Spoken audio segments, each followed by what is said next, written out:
I don't know if it was that night or the next day. I get a call or a text from my buddy in Santa Barbara. Oh, so you're hosting super spreader events? The news spun the story to No way! Man. They didn't use anything that I said. They spun the story that I was doing this in a protest. Oh my gosh. Which it wasn't. I'm like, there you go. Dude, I hate So when people get all up in arms, I'm like, I don't believe anything that's going on. Right. I don't believe anything that they're telling me from the TV because the truth is... Well, you're the only person I've ever met that's ever started a protest revolt through Christmas carols. I don't want people to go, I want to be a Christian because I'm going to go to heaven. Right. That's not a reason to go become Bingo. a Christian. Yes. If you look at what... It's a nice benefit. Yeah, sure. but I would argue we experience heaven and hell on earth in some respects with how we live our life. To save money, we turn the back of our shop into an apartment. And That's awesome. me, my brother, and this girl, Katie McCormick, we all lived in the back.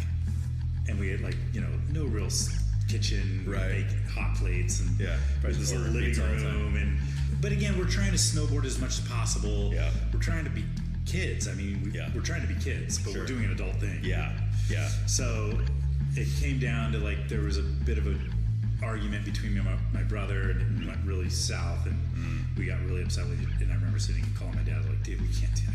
Please come help us. Right. We gotta shut this thing down. Yeah. You're doing what the state's telling you to do, but what the state's telling you to do is not right. This is not right. How is this keeping our kids safe? Yeah. So I go over to the school. I lost the battle. We're not going to get on campus. But there's all these parents standing out front watching their kids. So I go and I interview each parent. I probably have it on my phone still recorded. I'm like, do you agree with what's going on? Like, this makes no sense. This makes no sense. I got to this person and she was like, you could tell they were like, oh my God, please don't talk to me. Please don't talk to me. And I'm like, what do you, well, COVID, I don't know. Like, but you realize we're behind a fence. Our kids are right there. It's outdoor. But it's all about for our safety. And I was like, okay, for our kids' safety, hey, see that guy right down there? Do you know who he is? No. You notice he's taking pictures of our children. Yeah. How do you know that that person has a child out there? Yeah.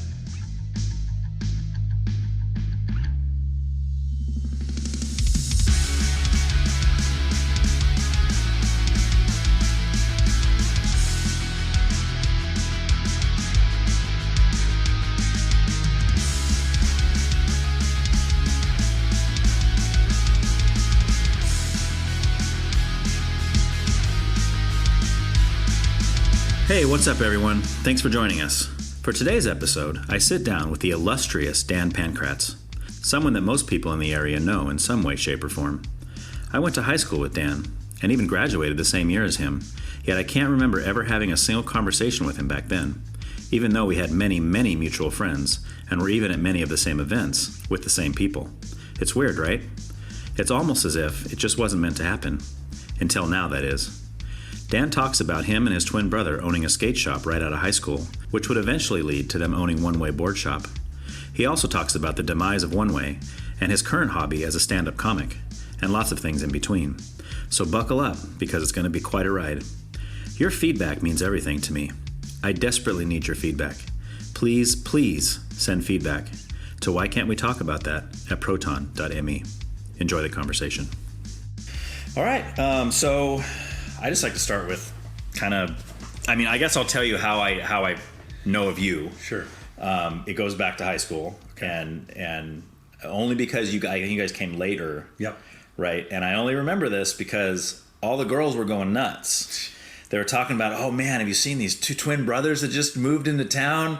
Oh man, and they just go talking about you guys all, and of course a bunch of us guys were like, who are these guys, coming in here, and all the girls like them, and so there's a little jealousy aspect there, but and that all was going straight over my head, all around. I had no clue. Yeah, and that's probably a good thing, I suppose. Right. I had no idea. Good for the ego, anyway. I mean, right? I came from a town where everyone knew me, so I was chicken legs back where I grew up. That's so funny. So coming there, I was like, but it's that element of something new, right? I mean, I remember when I was in school too. It was always like when the new girl showed up. It was just something different. I was like, ooh, who's that? Kind of thing. So there was always that. And then obviously years later, hearing that you guys own One Way, and then put on Dogwood shows, which was awesome. I was quite a few of those. Dogwood's kind of instrumental in my own Salvation Story, because they were one of the punk bands I listened to before becoming a Christian. Oh wow, yeah. Because I worked at Taco Bell with a guy who was a Christian. He kept trying to, evangelize me, and I kept telling him to go jump in the lake and all this kind of stuff. But he knew I like punk rock, so he gives me this tape that's got MXPX on it. Yeah. And it was Poking at You on one side and Teenage Politics on the other. And I was like, dude, this is pretty cool. Not bad. Yeah. Right? Yeah. I was like, where can I get some more of this? So then I walk into the Nelson's Bible Bookstore down here, and they had one of those listening stations, and the guy showing me Dogwood and Value Pack and 90 Pound Wuss and all these other ones. I was like, dude, there's some good Christian punk rock in there. Yeah. It's like, okay, yeah, cool. Dogwood was one of those bands that like you could put on, and it went toe to toe with any of them, any good punk out there, right? Yeah. And especially as a believer, going at the lyrics of Dogwood, to me, as far as Christian punk bands go, they're more bold than any of them. Yeah. Like some of those Do or Die, and some of those like Faith, and some of those songs are so, oh my gosh. But anyway. Josh is really close with my brother. He actually lived with my sister-in-law. Oh, no way. Growing up for a while. Okay. And Josh is close friend. Yeah. So did you grow up in San Diego then? No. So born and raised in Modesto. Oh, okay. And then moved here with a month left, or to Santa Maria with a month left of our junior year of high school. And then senior year of high school here. Gotcha. Moved away for a couple of years, and then I bet that was hard. moved back.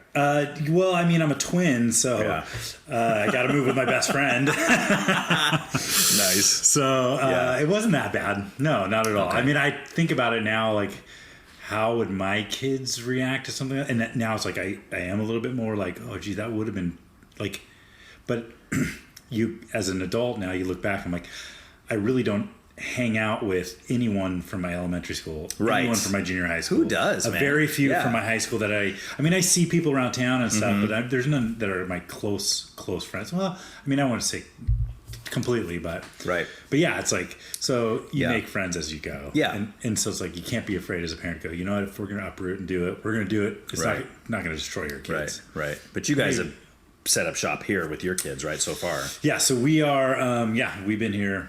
My kids have all been here since And your kids are how old? I have around 19-year-old. Oh, dang. 17, 15. Oh, well, she'll be 15 very shortly. Okay. And then 12-year-old. Okay. She's probably calling herself 15, isn't she? Well, yeah. I know what that's like. No, she's great. I mean, my kids are like, they're amazing. They're wonderful. Yeah. It's funny. I poked fun at her. Not poked fun at her, but I posted a picture of her volleyball picture. Okay. Because I knew it would bother her. But, I put how... I mean, she's always telling me I have bad breath, so I just put in there. She's always telling me I have bad breath in your face. And all my buddies are like, well, dude, your daughter, she was like a little kid. She's so grown up now. Like, I know, it's crazy. Nuts, dude. Yeah. So you have all girls? No, 2 boys, 2 girls. Oh, 2 and 2. That's what we have too. Awesome. So cool. My oldest is, he's 19, graduated. Okay. He's artistic and like naturally talented like his mom and everything he does. So he just graduated. He's kind of figured things out, working. Okay. And then I've got a junior in high school. Okay. Water polo. Oh, nice, dude. Just a stud there. Nice. Yeah. And then my daughter's a freshman. Okay. And she's volleyball, and then sixth grader. And then another daughter's the youngest. Yeah. So you went boy, girl, girl. Yes. Okay. Yes. Okay. We went just girl, the way boy, we planned girl, boy. Yeah, exactly. Well, we always said it would be cool to have one of each. And then we got one of each because our first 2 were a girl and then a boy, and they're now 26 and 22. And then we were like, oh, we got one of each. That's good. We're good. Yeah. And then we had 2 more.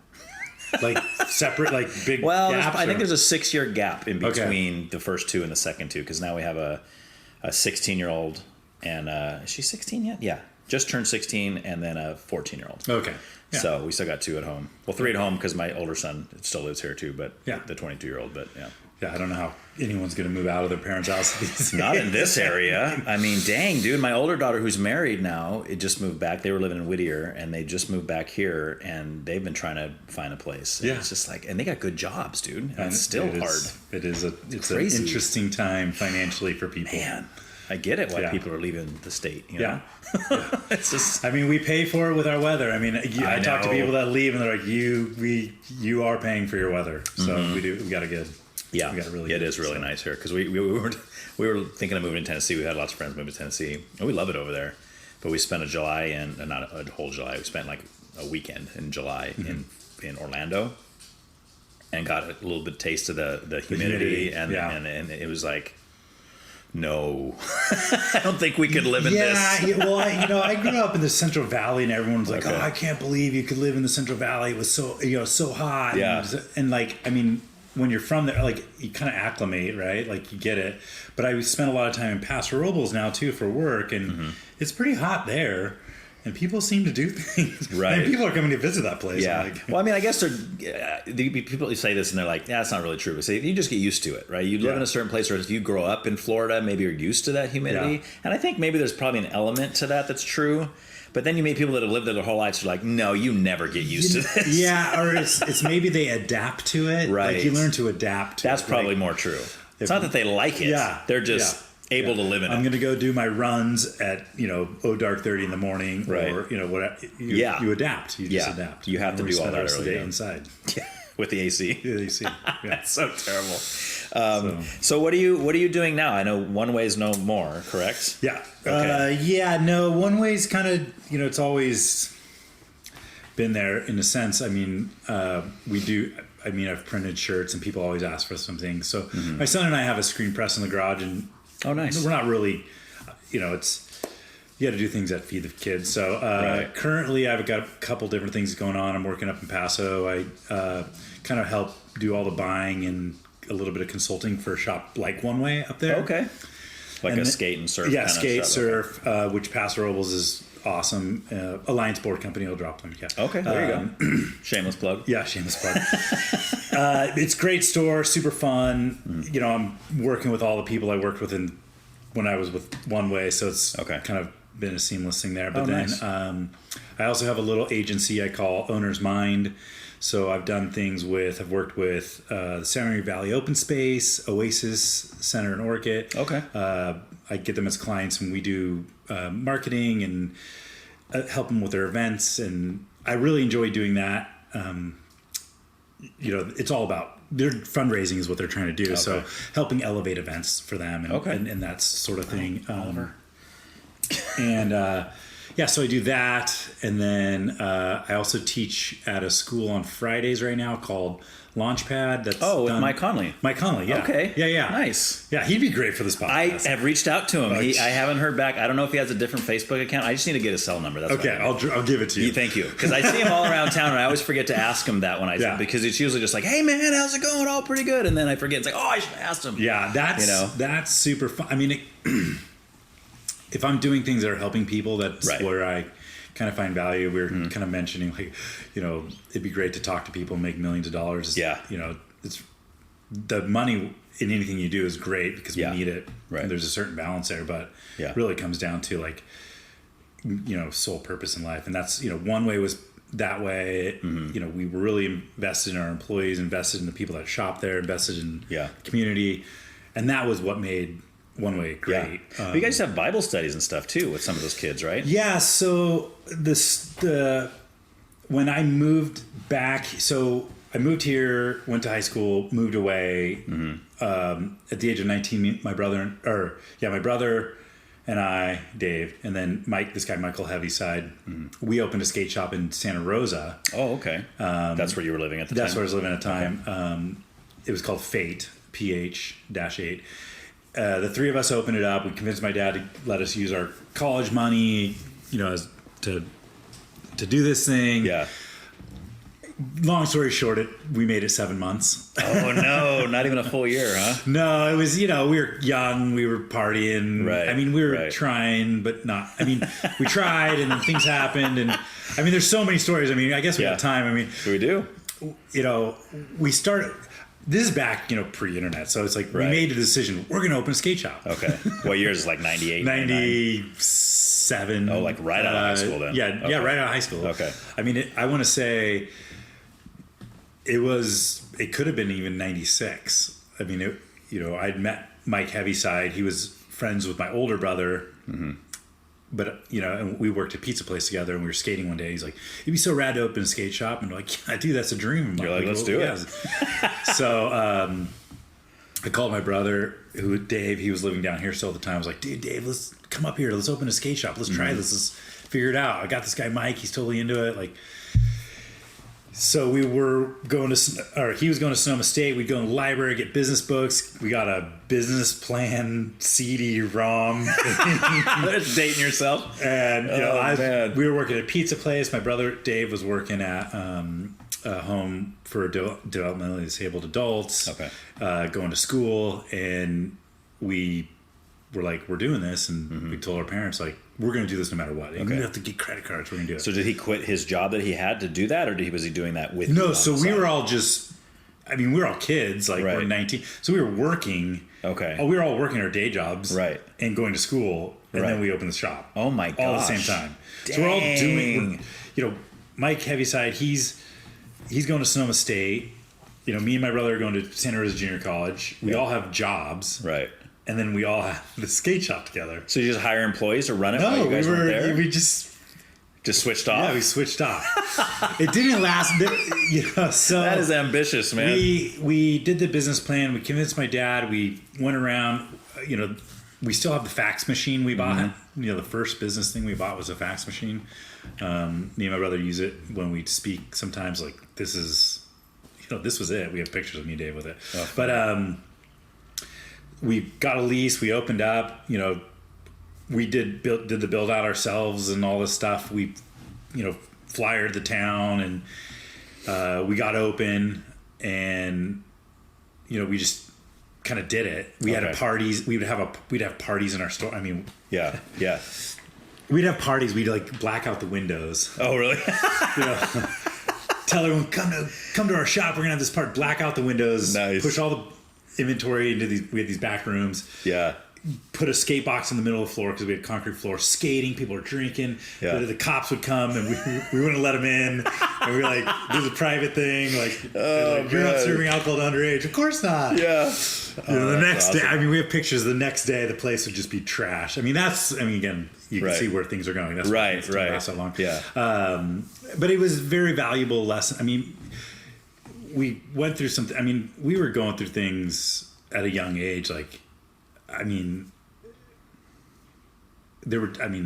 about some of these times where it's like, we're freak. I mean, you're 19 years old and you're like, oh my God, what are we doing? What am I doing here? Right. And looking back, I kind of laugh at myself. Yeah. Why I was freaking out so much. Yeah. But it's like $30,000 was a lot of money at the time. Yeah. You got your parents looking at you, like you got the community. And so a couple months in, there was some kind of tension between my brother, myself, and Mike Heavyside, and he ended up leaving, and then me and my brother were left holding the bag, and we tried to, at one point, to save money, we turned the back of our shop into an apartment, and that's awesome. Me, my brother, and this girl, Katie McCormick, we all lived in the back, and we had no real kitchen, we make hot plates, and this little living room, and well, you worked at a pizza place too, right? You could have I still lived at worked at a pizza place all the way to the end, I think. Well, there's food right there. Yeah, so we were. I mean, it was. But again, we're trying to snowboard as much as possible. Yeah, we're trying to be kids. I mean, we're trying to be kids, but we're doing an adult thing. Yeah. So it came down to there was a bit of a argument between me and my brother, and it went really south, and we got really upset with you. And I remember sitting and calling my dad, like, "Dude, we can't do that. Please come help us. Right. We got to shut this thing down." Yeah. So that happened, and not long after that, I ended up. I broke my ankle and I moved back home. Snowboarding? Skateboarding. Oh, skateboarding. Okay. Came home for spring break, and with a couple other skaters after the shop had closed. And at that point, we were living in this really rad house in Santa Rosa. Okay. Kind of just going back to school. But it was like a time in my life where I was like, I just, kind of like went through I don't know. I mean, this doesn't hold a candle to it, but we went through a war. Right. We were like a war. Yeah. I mean, it was like a mental, it was turmoil. Yeah. And so we'd just gotten through that. And so there was a lot of questioning of faith and where I was at in my life and what direction I needed to go. And again, I'm only 20 at this time, and I kind of was I remember thinking to myself, I just really need, I need to get back to my faith. I need to figure things out. And then when I came home, and I broke my ankle, and we were at Skate Street, and I was riding home with my buddy Joe. And I was like, dude, I can't do this. I'm not going back to Santa Rosa. Like, I'm like, I've kind of hit rock bottom. Right. Like, you know, I'm 20 years old. I'm hitting rock bottom. Right. 20. Yeah. You're getting it done I'd love early. to tell my 20-year-old self, you're not even close, kid. Just wait till you're 40. Yeah, exactly. No, and so I made a change to go, all right, I'm not going back to Santa Rosa. Right. I'm going to stay here. I mean, my ankle shattered. I had surgery. I heard that's one of the most painful breaks. It was pretty bad. Like, when it happened, I was skateboarding and I fell and I felt it breaking, and I was laid on my back and I put my feet above my head and I was holding onto my leg and I could see the bottom of my shoe. And so I pushed it back straight. And that kills me. drove all the way home with it just flopping. And my dad, like the whole time. Oh, that makes me queasy. The whole time going, oh, my dad's going to he is going to be so pissed. The medical bills are going to suck. And now I totally get it because my son recently had to go to the emergency room. And I'm like looking at these bills going, God. Yeah. Isn't it crazy? Like, yeah, it's ridiculous. It's nuts. I mean, we have insurance too. Even with insurance. Yeah, it's like, and they show you how much it would have been without insurance. Yeah. And you're like I spent 6 days in the hospital because I had my appendix ruptured. Okay. And they didn't get it. That's a whole long story, but I won't go into that. But basically, they didn't. By the time they caught it, it had already ruptured. So I had to spend 6 days. Yes, exactly. So I had to spend 6 days in the hospital as opposed to one, if it was before it ruptured. But we got the bill for that, and we looked at what we owed right after insurance, and it was a lot. Like, dang, what in the world? So then we look at the itemized revenue that shows you what it was before insurance. It was like $70,000 or something. Yeah. I'm like, for 6 days, like, where's that money going? And it showed, like, here's what the anesthesiologist gets. Here's what the surgeon gets. And it's like nothing. It's like a little tiny bit. I'm like, the rest of it's going to the hospital? For what? They only gave me like beef broth and Jello. I agree. But then again, as like one who likes to try to like look at things from a different angle. I know this is going to go in a weird direction. Yeah, I love it. I would love to sit with the hospital and go, explain this to me. Yes. Like, and I know people Me that too. were explain this to me. Like, yeah.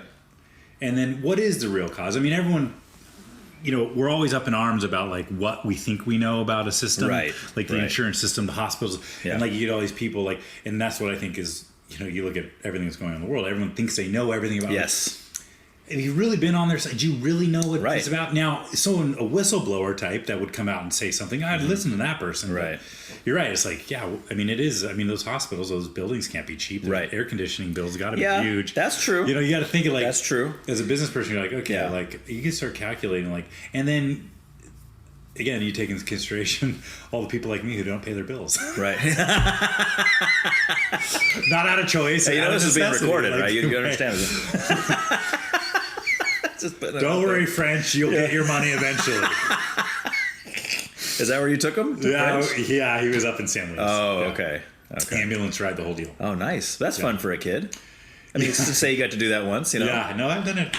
Yeah, I've been in an ambulance twice myself. Quite a few times. Yeah, twice.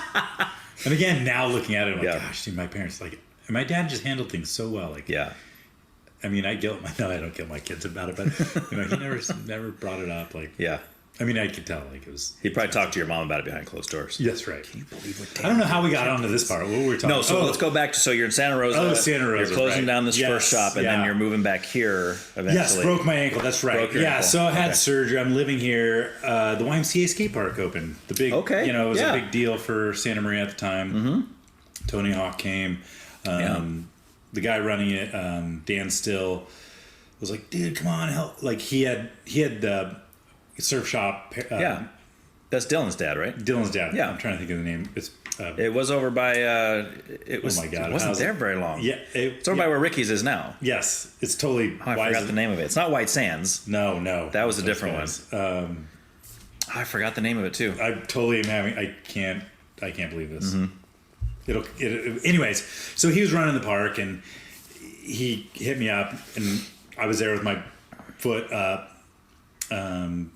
But you still went. I went to work, had my foot up, and the guy Mike Magny from Santa Barbara, who had a Skater's Paradise in Santa Barbara for a bunch of years, came by the skate park and was like, "Hey, I'm opening a shop at Orchid. Oh, cool! I heard a little bit about you, which I have no idea how, but I heard you had a skate shop at one point. I was like, yeah. He's like, would you like to manage the shop? And at the time I was like, kind of not thinking that I didn't want to go in that direction. Right. I was like, I'm going to go into youth ministry. I'm going to go that direction. But okay, I'll go over there and check it out. So I must have had my foot must have been healed enough to where I went in there by myself. But I went in there and I was talking to him. He was like, okay, cool. Well, do you want to start inventorying that box and getting that stuff out? And I'm like, wow, just put you right to work. Put me right to work. And so I ran that for a while. Okay. And this is the store that the Stills owned? No, this is a Skater's Paradise. Mike Magny. In Santa Barbara. Dan Still was running the skate park. Okay. He was running the skate park at the time. Gotcha. He was a skate park guy. So this is the guy that owned Skater's Paradise in Santa Barbara, but he was opening a Santa Maria store? Orchid store. Yeah, where really like it's, I think it's a laundromat now next to Ricky's House of Pizza. Oh, okay, yeah. Yeah. So it was right there. Wasn't that a White Sands at one point? No, too? White Sands was in the corner. On the That's end. a cigarette shop. Or the second part of Cubanismo. Okay, that's White Sands. over there. That was White Okay, Sands. gotcha. And then the cigarette shop, that was, gosh, what is the name? I could see it. Jeff Walker worked there. Anyways, the Grubs, the whole deal. Someone listening to this podcast is screaming it right now. Yeah, right. It is. They do too. Yeah. I get emails all the time. Oh, I wish I kept wanting to say something if I was there in the room. Yeah. Anyways, so I started working for him. Once more. Sure. Started working for them, and then at the same time, I was like, well, I was going to school. I was, really focused on my faith and studying the Bible, and how can I take what I've gone through in my short, 20 years of life already, right, and help people young kids not make the same mistake. And so, one day I was just skating with a couple guys. I'm sure it was like Aaron Kruger, Chris Barney, and a few of those dudes. And I was like, Sabrina's going to be on next week. Oh, is she? His wife, gosh. Yes. Oh, that'll be a good one. So I was like, hey, why don't you guys come over to my house? I'll get pizza and you should do a short Bible study. And there's like 6 dudes. And okay. I think Travis Reiner might have been one of them. Anyways. So, we did that and we did a short Bible study. And then I was like, hey, let's do this again next week. Yeah. Let's do this again next week. And this is back in early 2000s or? Yeah, this would have been like 98, 99. Okay. And this is when the Orca 76 had there was all that skating at the Orca 76 station, and that kind of dissipated.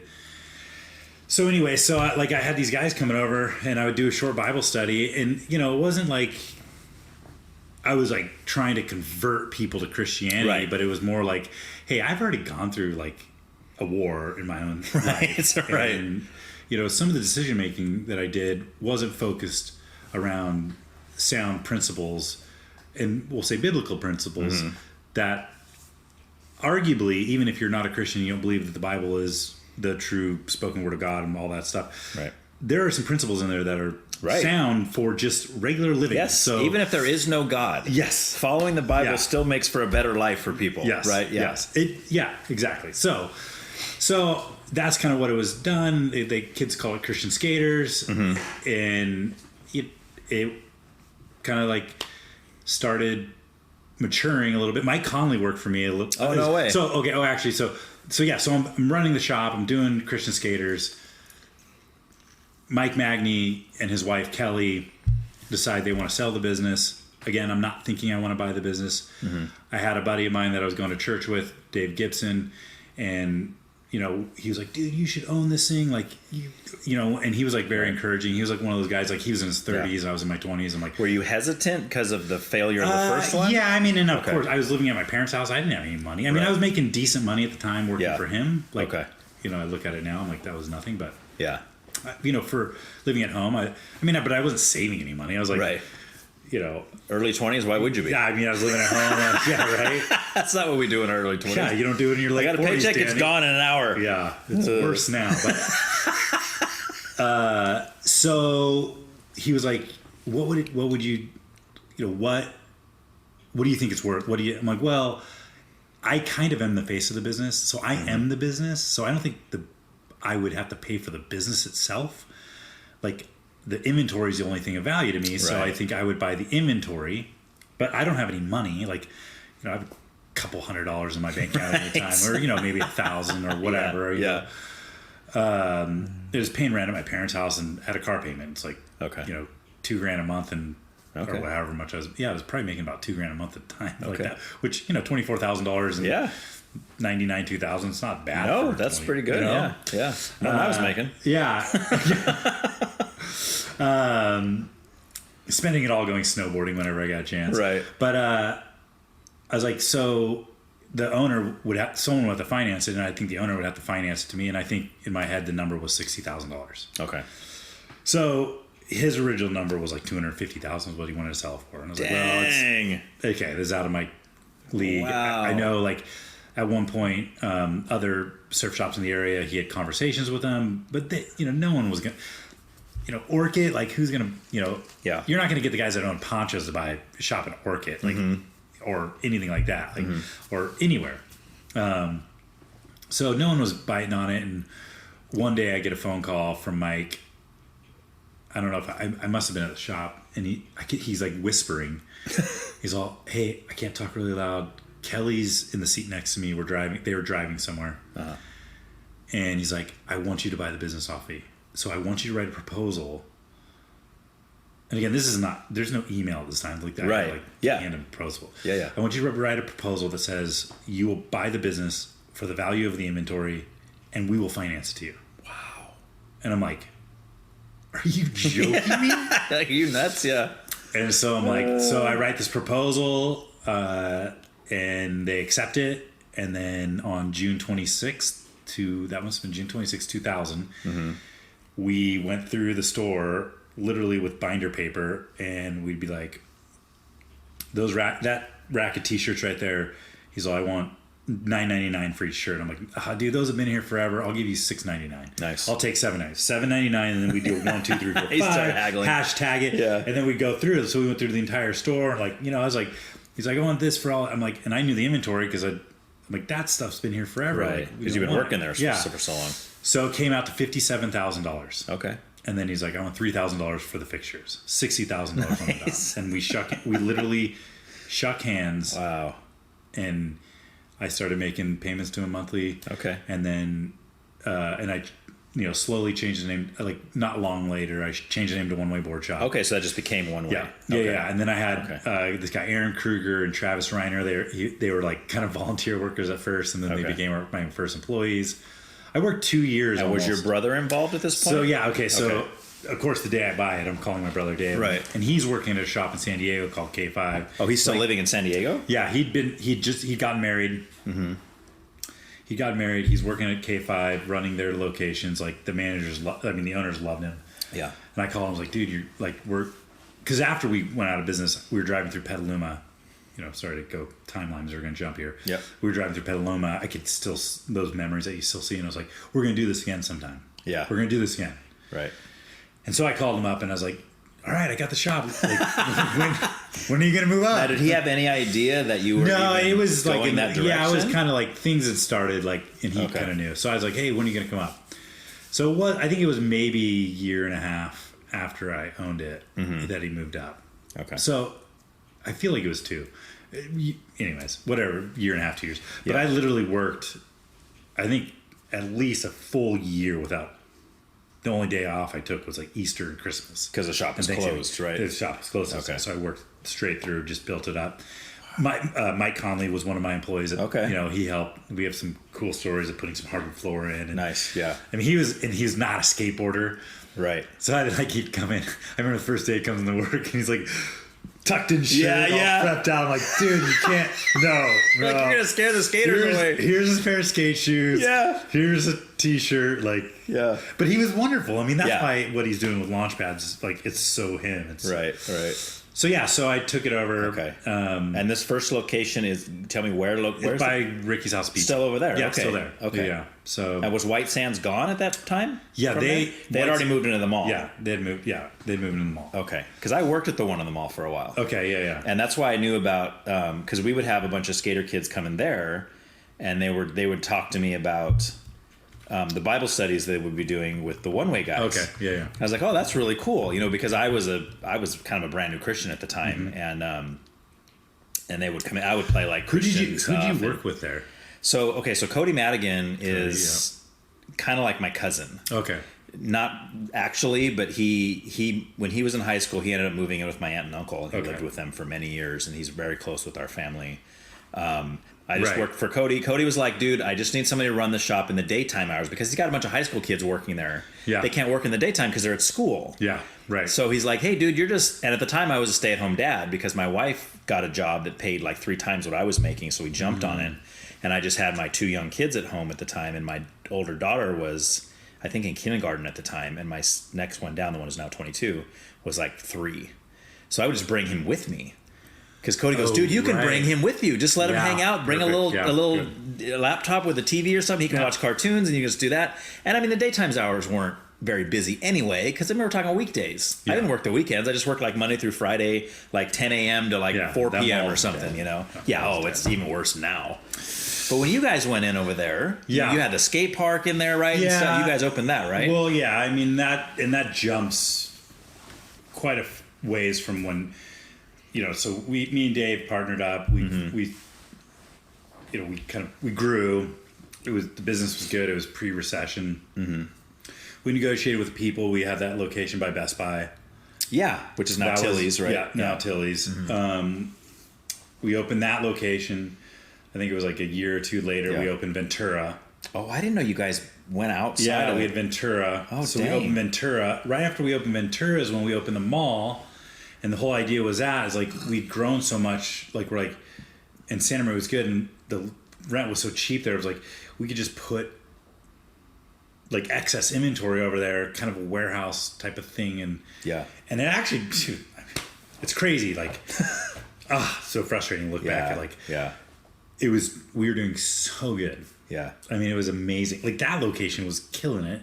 The Santa Maria, the Best Buy location was killing it, and Ventura Allegate was killing it. Nice. So, and this is like 2005. Yeah. So, 2006, still doing really good. We signed a lease in San Luis Obispo in 2007. And for this would be a 4th store? The 4th store. Okay. And, it was like January 2008, like, literally... like the knees were... Why? What happened? That was a recession. Oh, start of the recession. No. And so Ventura tanked. San Luis never made it. Oh. Did you ever even open and San we had Luis? we had amazing stores. Okay.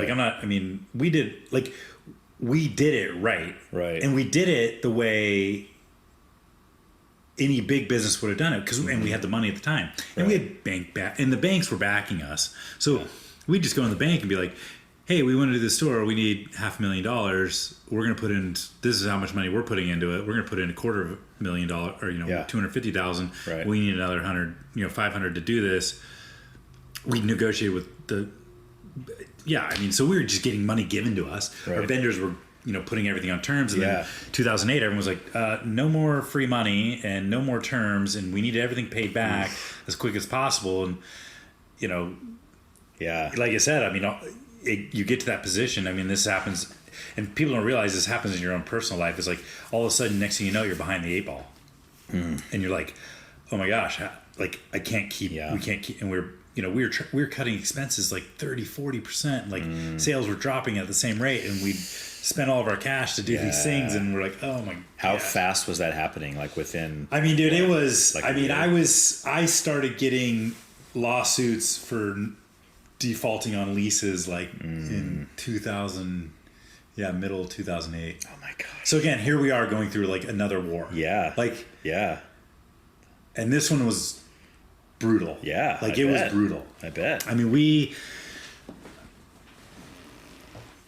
it was brutal. I mean, I'm still young. I mean, I have a young family at this point. Right. And depending on that money. You're going from, I mean, I remember me and Dave having conversations like, okay, if we go at this rate, this all will be paid off by the time we're the age I am now. Right. And we will be making boatloads of money. Yeah. Just enjoy it. And just retirement, go travel, do all kind of stuff. Yeah. It'll be great. Look, this is what Santa Maria's bringing it, dude, and next thing you know, it's like everything's being taken from you. You're like, yeah, holy crap! The landlords over here started getting aggressive. They tripled our rent.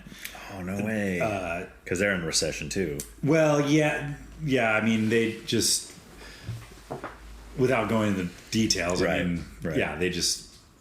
Anyways, and it was actually they raised our rent before the recession really hit, and then we tried to go back to them, and go, guys, you raise our rent based on these things, and now it's the other way around. It's like they don't go backwards. No, they don't go backwards. Well, because they've gotten used to getting that money. Yeah. And again, it's just like thing. we were talking about with the hospital thing, right? They have their own set of things that they're doing. Yes. Here's an example. We were renting from Madonna Enterprises in San Luis Obispo, and Clint Pierce, wonderful guy. I remember they were the first ones I had to go to and go, like, because we'd just been open and, like, on bended knee to get our rent reduced. Okay. And, like, that was where we were going to start. Like, I was actually already, I think, getting sued by our Ventura landlord because we were already arguing with them about stuff. But anyway, so, and that could be, my timeline could be wrong there. But anyways, I drove up there. I want to say it was springtime and it was raining. And I remember sitting in the parking lot waiting to go in, like literally holding back tears. I'm like, oh my God, how am I going to do this? Like, I have my profit and loss statements, my balance sheets, and I go in to sit down with them. And I was like, and it's Clint Pierce and the CFO, and they're just like so nice. Oh, really? Like, just, I mean, I was so scared because I'd already gone through so much gnarliness with this other landlords. Yeah. And I was like, here's our story. This is what's happening. I just, there's nothing we can do. Like, we're in a recession that no one saw. Right. This is not going to be fixed, and we don't have the cash to weather this storm. This is what I want our rent to be. And I can't remember what the exact dollar amount was. $5. Yeah, right. Something. I mean, it was relatively reasonable. Yeah. And they just looked at me and were completely honest. They're like, well, here's the deal. We took your lease. We borrowed against your lease. This is our payment on what we borrowed against the lease on. Mm-hmm. This is what we can lower your rent to. And was it doable?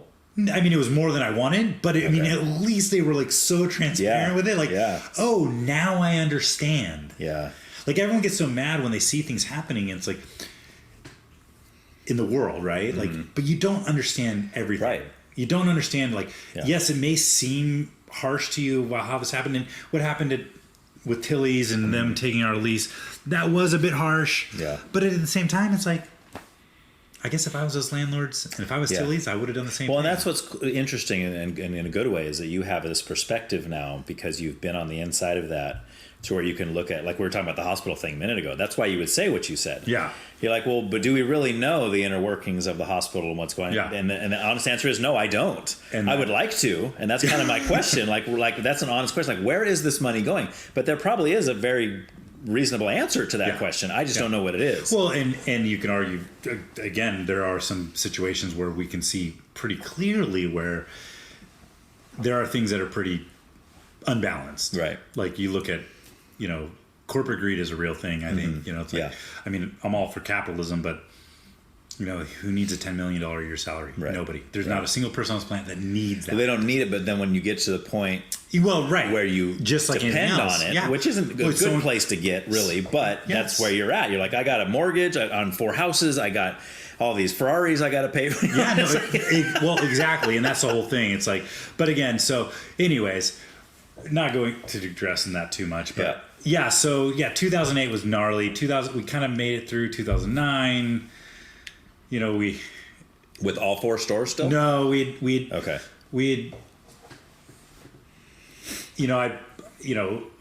played hardball with Ventura. Long story short, I remember we stayed a year after our lease. We'd been paying them half of what our lease was. Mm-hmm.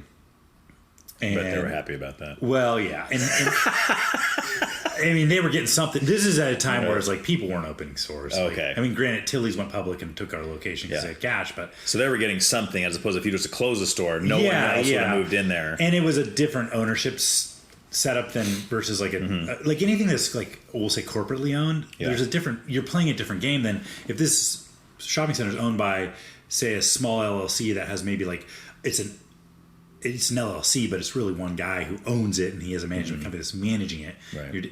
Anyways, I remember the guy, like, I sent him the keys or something. Like, we cleared it out, sent him the keys, and here's where the story gets. This is when you're like getting kicked in the nuts.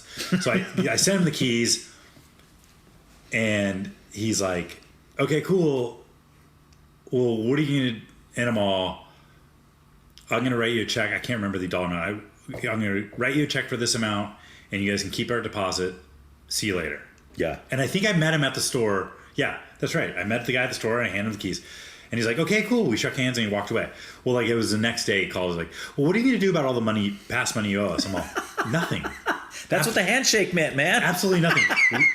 So we had just finished. So we had all these beautiful fixtures in the Ventura store, and we're like, okay, we're going to shut that store down. We're going to bring it to the Tilly's location. We're going to build that location. We're going to remodel that location because it was still doing good. I mean, granted, it wasn't doing what it used to do, but it was doing good enough. And we're trying to get inventory back in there, and like, we're going to do this. And one of those visual memories, I sit down at my desk, stack of paperwork, and there's a FedEx envelope on the top, and it's from the landlords, and I'm like, I already know what this is, because we had made an agreement with them that, like, hey, if you find someone that's willing to take our lease, you can give us 90 days. Oh, okay. Because the only reason I would agree to that is because I figured no one would ever, like, we're in the deepest recession. There's no one going to do this. Right. Had I known that Tilly's was going to go public and get $100 million and be able to open stores during a recession, I might not have made that decision. Anyways, that's what it was. Yeah. I mean, we literally, and I'm like sitting here going, 90 days puts us at staying open till the end of Christmas. Okay. And then, which is probably a busy time for you guys, right? Right. But at the same time, again, this is a zig and zag moment where I'm like, should I have zagged instead of zigged? Where I'm like, F these guys. We're not going to keep this store open so Tilly's marches right in here. And like, let's shut this thing down, move everything over to the mall. Oh, okay. So, so December, November. So yeah, October is the first part of October. So I'm like, all right, we're shut the store down. Right. We're moving everything out. Like, we had to go to a snow show, and so the one that became Tilly's is the one that you moved into the mall. Yeah. Okay. And did you still have the Orchid store at the time? No, too? that was long. That we shut that one. Okay. Yeah. Okay. So, anyways, so like I said, we're like, I mean, and I'm dealing with. I mean, like, here again, I'm in my 30s. Like, I was at my barber, and he's like, Dan, hey, I'm going to show you something. Don't be offended. Because no, worse. I almost started looking bald like spot. No, he shows me this huge bald spot on the back of my head. He's like, "You're not going bald. This is stress." He's all, "You have alopecia due to stress." And so I was like, dude, I literally like, we're getting, we have vendors going, "You owe us this much money. Like, we're going to sue you." I have landlords that are suing me for money. I'm like. I got these kids at home and a wife, and I'm trying to, like, how am I going to do all this stuff? And so, we ended up making it through, kind of. I mean, we had to file bankruptcy in 2010. Okay. And it allowed us to, which allowed us to keep the location in the mall. Okay. And do the skate park. So that was the last one you guys had open, was the one in the mall. Yeah. And then when did that one end up closing? So we went bankrupt in 2000. It was 10 or 11. Gosh, I want to say it was 2010. Okay. Might have been 2011. Anyways, we went bankrupt. It was on Halloween. Oh, nice. It's fitting. We filed. Yeah, it was a scary day.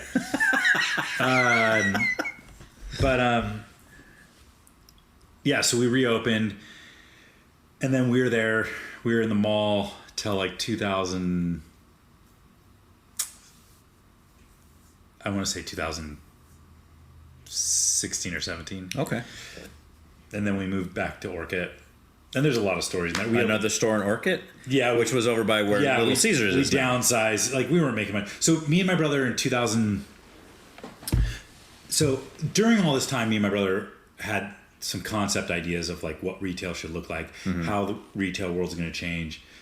And a lot of the stuff we're very right on. Yeah. But we're pioneers, and the problem with pioneers, they usually get shot in the back. Yes. You know what I mean? Yes, but then your name's in a history book somewhere. Yeah. Well, People read about you later. Yeah.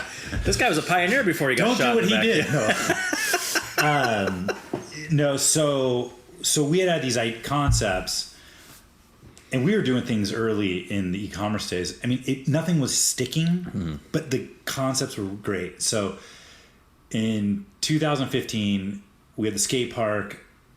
We're doing skate lessons. My brother Dave is talking to this guy, Ted Malley, and he sees that he's wearing a software shirt and starts telling him about our idea. Okay. Ironically, I don't know if it's ironically, but I had just rolled my ankle the day before, like seriously bad, like so. Same one you broke before? No, the Different one. You had to make it even out. Yeah. I literally thought I broke it the same way. I was like, oh my God, here we go again. But I didn't. And I get a call from Dave that night, and Dave's all, Dan, I just had to talk with this guy, Ted. He works for this software company, blah, blah. I told him our idea. He's like, this idea is insane. In a good way. And in a good way. Yeah. He wants to have coffee with us. Okay. So we go the next day, have coffee with him. Ted's like, this thing is awesome. Like, your guys is like, how do you, like, let's do this. So we had already had some concepts built, and we were doing what we were aiming to do, which was basically give the end consumer an endless aisle of inventory through the brick and mortar retail experience. So when you walk into one way, if we don't have the sunglasses you're looking for, we would have a kiosk right next to the sunglass thing and go, oh, there's the ones you want. Here, we'll just have it shipped to your house. Like to order somewhere. Yeah, you order it and it's directly shipped from the manufacturer. Nice. And then the retailer gets a percentage of the sale and the manufacturer gets paid for their portion of it. Nice. So we were doing it all sticks and glue type of style. Me and my brother, we were not software developers, but we figured out how to do it. We were actually doing it. Because you're pioneers. Because we're pioneers. So long story short, we ended up getting investors. We ended up building this thing out. And there were so many zigs and zags that we should have done differently. We built it up. It started working. It didn't work. Bad customers, good customers, and then me and Dave, I mean, we had people going, you guys are going to be billionaires. Like literally to our faces, like you guys are going to be billionaires. Wow. Like this is insane. Yeah. Like this concept and and we're like, you kind of get drunk on that. Like people keep telling you like, oh, you're going to be a billionaire. I mean, we had, no one's ever told me that before. Yeah. Well, it's not. Don't worry. You're going to be a billionaire one day. Joe Rogan. Yes. Joe Rogan, look out. Woo! Joe Rogan, look out. You heard it here. Ryan's coming for you. All right. Hope you're prophetic. Yeah. But anyway, so it's like we built this thing up. We had friends and family investors. We got some other investors. And, so this was in 2015. It's 2024. We're in the process of selling the code base for our inventory. If we get out of it without paying off our debt and our investors get a little of their money back, we'll be stoked. And then the new company that's looking to take this thing over, it's pretty amazing. And so it will eventually be one of those things where like I'll be that old guy like that some young kid's talking to me about, that was my idea. Those guys are using my thing, and the kid's gonna be looking at me like, who are you, old man? Like, it's like when you're at the skate park and this guy's like, I was the best skater in my town in 1976, and I could do so many tricks. I'm like, dude, you can't even walk now. It's like, I'm gonna be that guy. Right. I will be that guy. Right. Which is awesome in some respects because I mean we've always tried to, like me and my brother, like we don't like. We're always looking way down. We're looking down. How do we elevate this thing? And that's why, like, working with the customers I've worked with, it's like sometimes it's too much for the people because, like I'm like, no, oh my God, everything can be big. This podcast could become the biggest podcast in the world. Could. Like, there's nothing stopping it. Maybe now that I have you on here, maybe that's going to be the key to the... I don't know about that, but people are going to listen to this like, you had that? Yeah. You're running low on guests, aren't you? No. So, we've always had these things. I mean, right now, like I said, I'm working for a shop. I'm doing stuff for them. And, right. Just as like an employee, basically. Yeah, sort of. I mean, it's one of those things, what's hard is I have an owner's mind. I'm like looking at these things. I'm like, oh my God, if I own this place, like, right. I would do this differently. And I've worked with some businesses in town. I'm like, I'm trying to, like, if I own this place, like what I've gone through, like, but business owners So I work with another good example. I work with Main Street Cycles. Scott Clark's been doing it for 4 years. Yeah. He's actually my favorite client. I mean, I loved all my clients. If you guys are listening, I love you all. I still do. But you love him more. He's been through the same battles. Yeah. And so his perspective on what needs to happen with his business is the same perspective. Like we have it. Our visions are so in line. Mm-hmm. And so when I come to him, it's like, hey, we need to do this. He's like, Dan, you're absolutely right. I didn't think of that. You are absolutely right. Whereas like when I'm working with a business owner that maybe is just getting into this, the fear of like, hey, you need to trust me. This is what needs to happen. This may feel painful, but you know it's going to be more painful? Going down the road you're already going down. Like I've told people, like, I see the road you're on. Oh, it scares me. I may be wrong. Right. I may be wrong. You right. maybe get through this, but there are things happening in your business. And that's the hardest thing. I look back at what, I mean, dude, it's like when I was 18, I thought I knew everything. When I was 20, I thought I knew everything. 46, I think I know everything. What I realize is I don't know everything. Right. And that's why I have that perspective with the hospital or anything. It's like, okay, there's something I don't know about this. It is frustrating, certain things, but So you're doing that now, and is your brother still in town, or is he down in San Dave, Diego still? So Dave is a CEO of our company. I wouldn't say he's going down with the ship. He's finalizing the purchase. He's staying on. The ultimate goal is he'll be a part of the new company that's going to take it over.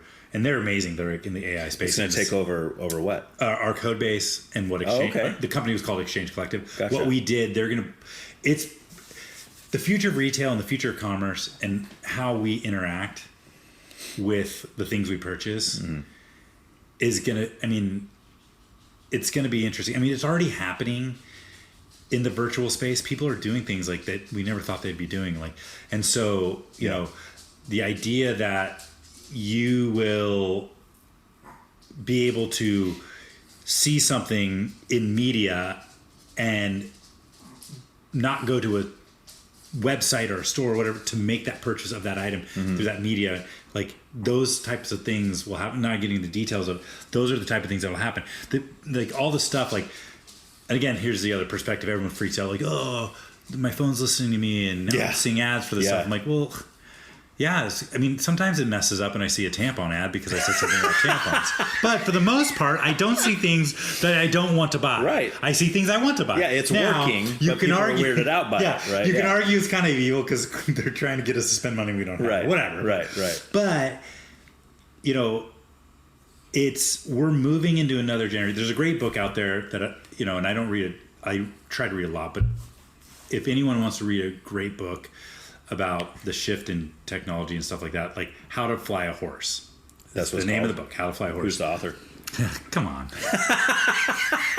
Good thing we haven't started talking about music. You're going to go, who's your favorite band? I'm like, I don't know. Remember that one song that goes like this? And hopefully I'll be able to guess it for you. Yeah. See, I like that. That's fun. But How to Fly a Horse, there's a great, there's a chapter in it about the Luddites. Are you familiar with Luddites? And it's funny, I just want to use that reference. So Luddites. Like L-U-D? L-U-D-D. I'm a horrible speller. Okay.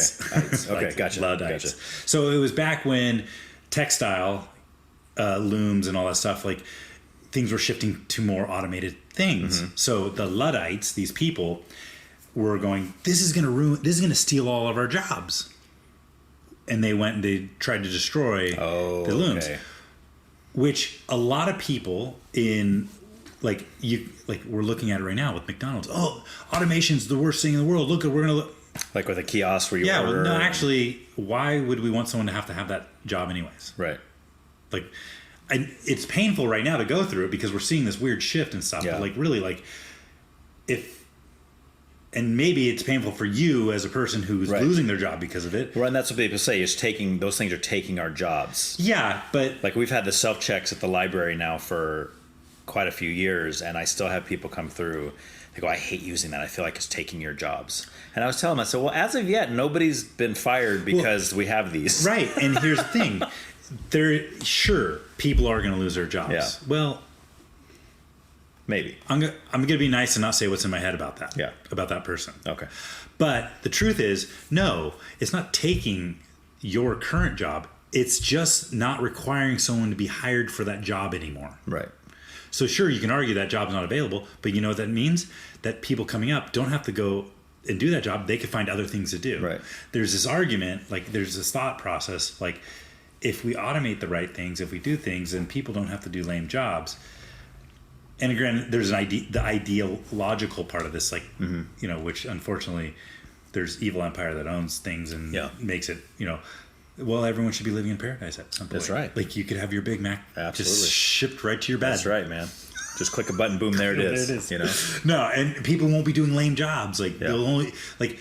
But so anyway, so I don't know why we were talking about How to Fly a Horse. Yeah.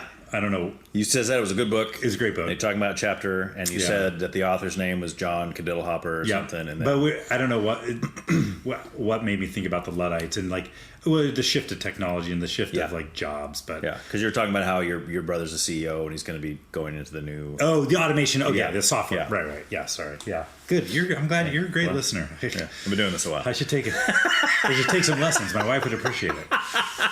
Well, that's a whole different animal there. Yeah, right? Trying to listen to your wife is different. No. But yeah. So anyway, so the future of retail, the future of commerce is going to get really cool.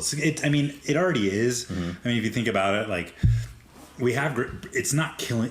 All this stuff isn't really killing brick and mortar either. Because if brick and mortar really focuses on the experience, and that's what retail is. Like, I want to go shopping because it's fun. Like this is an experience. I go in. Those places will exist. Like. Scott from Main Street Cycles, like he's turned his store into this beautiful place to go and hang out and shop. Right. Is it like Chuck's Bikerama on Pee-wee's Big Adventure? Oh, where all the kids like to hang out in there. Good pull. Yes. Much better. Yes. Much better. Yes. I mean, we've done events and stuff there. So retail's going to shift. I mean, I could talk retail and shop all day long because I have so much. Well, as you've been doing that as your life since you graduated high school, so it makes sense. Pretty much. So that's all. So for work now, what you're doing is you're doing this with that. But then you mentioned something, and I've seen stuff on Facebook. Is that you or your brothers doing something with comedy? Oh, that's me. Yeah, I do comedy. Yeah. Okay. So do you do stand-up comedy? I do stand-up. Yes. You do it yourself? Yes. Yeah. Now that's got to be the most. So. I think to myself, that would be awesome. Like, I love listening to stand-up comedy. I laugh my head off. We've been gone. We just went and saw Nate Bargatze in he's great. Paso. We went and saw Brian Regan when he was in Solving. And Jim Gaffigan. Like, all these guys that are just, I love listening. I love laughing. It's the best thing in the world. And, you know, people consider me to be a funny person. Like, if I'm in a crowd, I'm the guy that's making everybody laugh. Yes. But you tell me, all right, dude, you're going to get up on a stage. You have 10 minutes. With all these people you don't even know. Yeah. And you have to make them laugh. Yeah, it's hard. There is no way. That's why I mean, like what Jerry Seinfeld said about. I'm sure you've heard this, but he said about the about public speaking. Yeah. He says public speaking is the number one fear in the world. He says number two is death. Yeah. That means if you're at a funeral, you'd rather be in the casket than giving the eulogy. Yeah. Where, and this is maybe what maybe I'm crazy, but I thrive off of public speaking. Really? I can get up. Have you always been that way? Yeah. Okay. I love it. Okay, because I've always, whatever the opposite of thrive is, I've done that about public speaking. Oh, I love it. I'm terrible at it. Give me a microphone. I love getting people going. I love seeing people react to like what's going on, and then reading the crowd and trying to get like whether it's trying to make people laugh or trying to make people feel something or believe something, like really like bringing people together. I mean, that's bringing people together is what makes me right. And that's what you were saying earlier. Yeah. And so how long have you been doing that? So it's been what, 2 years, I think. Okay. Kurt, what's his last name? Kurt. They used to own the wine bar in Orchid. Now it's owned by, it's next to Naughty Oak. Stellar Cellars? No. The one right next to Naughty Oak. Oh, they used to be Doc Bernstein's? But Kurt and his wife owned it before they moved to Wyoming or wherever they're at with their guns and stuff. But he was like, Dan, you're so funny. You should do an open mic at we do an open mic. And you said, all right, let's do it. Yeah, okay, cool. But his open mic wasn't like an open mic comedy thing. It was open mic. You could do comedy, you could do music, you do it, and everyone gets a half an hour. Okay. And I just do whatever you want. I don't follow the comedy scene. Like, I don't know anything about open mics. Yeah. I've never done comedy. So I was like, okay, cool, half hour? Sure. Okay, let's do this. Wow. So what did you do for that open mic? If it wasn't, did you do comedy? I did comedy. Okay. Yeah, I did comedy. Yeah. Okay. So the whole thing was like, okay, this is gonna be my first comedy open mic. So I did, and I mean, I had a blast. I mean, I think people were laughing for the most part. All right. I mean, I probably made people feel uncomfortable because Yeah. there's probably some weird stuff in there. Yeah. But It's like they have to laugh. Yeah, they're it's like, that oh, awkward we- laughing. yeah, that it's that awkward- Kamala Harris laugh. Yeah, I mean, so I did Christian Skaters for a long time. I love speaking. I love bringing people together Yeah. for good. Sure. And we got before that. COVID was really difficult for me because I didn't like what was going on in the world. Right. Like, Yeah. with the perspective I have, COVID was real. I know people suffered from some real things with COVID. But, Sure. But on the flip side, I'm like, if I ruled the world, Yeah. and I wanted to control the world, these are the type of things I would do. Of course. Like evil-wise. Yes, Like I have yes. that flip side. I'm like, okay. Yeah. So it was December. They just reshut down. They're just reshutting down restaurants again. And I'm like, my heart is breaking for restaurants at this point. Yeah. Because I know what it's like. I know what it's Right. like to be there. Yeah. And I'd kind of done some like diatribing, like Instagram, like, posts. You can scroll back through my Instagram and see some of them. And they were getting a lot of response. I mean, I was basically like, hey, look, this is horrible, but we need to come together and blah, blah, blah. People were loving it, right? I was doing the good old Dan Pankratz, rah, rah, let's all love each other type of stuff. And it dawned on me, like I was, having my walk and I was like, oh my gosh, this is so stressful. I was walking my dog and I was like, two things came to mind. Like one was, it was around Christmas time and I love Christmas caroling. Okay. And I thought, what did the Who people do when the Grinch stole Christmas? They sang. They sang And Christmas carols. He didn't understand that. Yeah, I didn't. It Yeah. changed things. And then Came all the same without There's- packages, boxes, and right, bags. yes. Right. But then there's the Bible side of things, or the biblical thing. And again, this was like, what did God tell the people to do? March around the walls of Jericho and sing, and then the walls came down. Yeah. Like, Well, that they were throwing the slushies though from the. yes.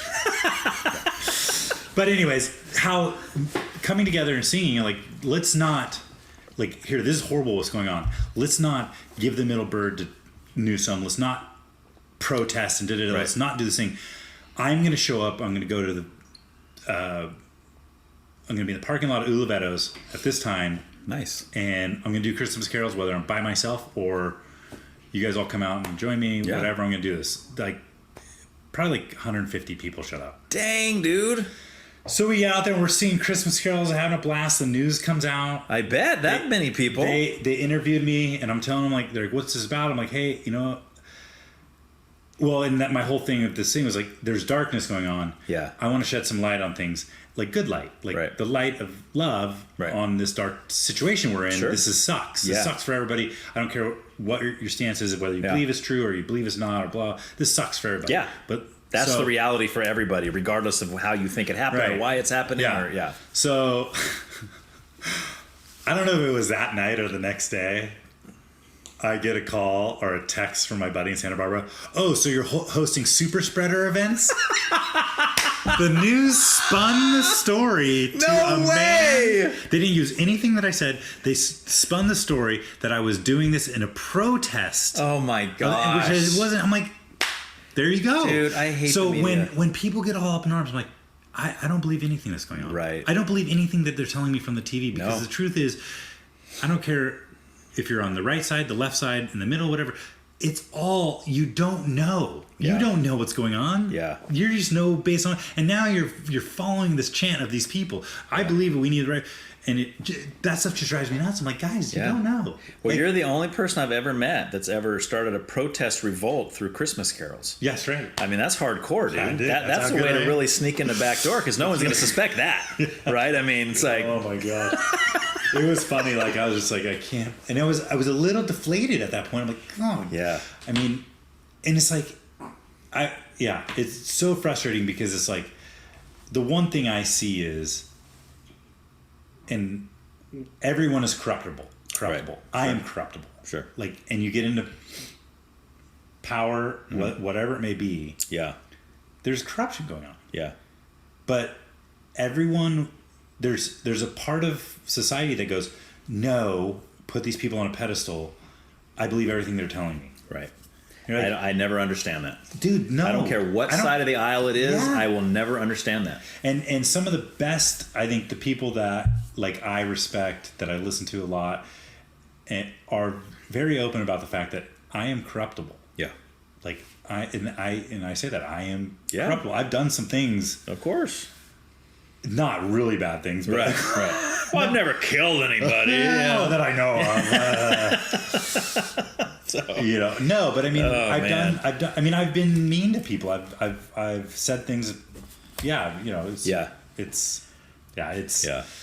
interesting. So, anyways, I don't know how we kind of got through. Well, we're just kind of talking about what you're doing now. So I was talking about that. Oh, comedy. And then you're doing comedy. Yeah. So anyway, so I love being in front of a crowd. Okay. So how often do you do that then? So is it out of Cubanissimo? Do you ever go over there? Cubanese, I host that show. Okay. So I host that show. Because I work at Ricky's. Okay. So when I walk back and forth doing the trash, I always see the sign that says talks about the comedy hour or cool. whatever. Yeah. Oh yeah. So I do that. It's once a month. I host that show. Mm-hmm. Artie's a great guy. Mm-hmm. Great place to go. Yeah. It's a fun room. All the comics that come love it. Okay. So it's always that's a good one. Yeah.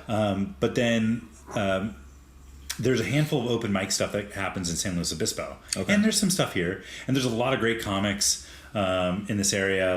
And it's this kid Ezra. He's I don't know, he's an adult, I'm sure, but he's younger than you, therefore he's a kid. Yeah, a kid. Yeah. He was like, "This is our bowling league," and so I've used that. Like, it's my bowling league. Open mics are my bowling league. It's fun, but like you get to work on stuff. It's fun to be on stage. Yeah. Whether it's 2 people or 50 people, but So anyway, so I did the first open mic, my first open mic in Orchid. And then a few weeks later, I was like, I'm going to try a real open mic where I don't know anyone. Okay. So I went up to the Libertine in San Luis Obispo. I did 5 minutes there. Okay. And 5 minutes.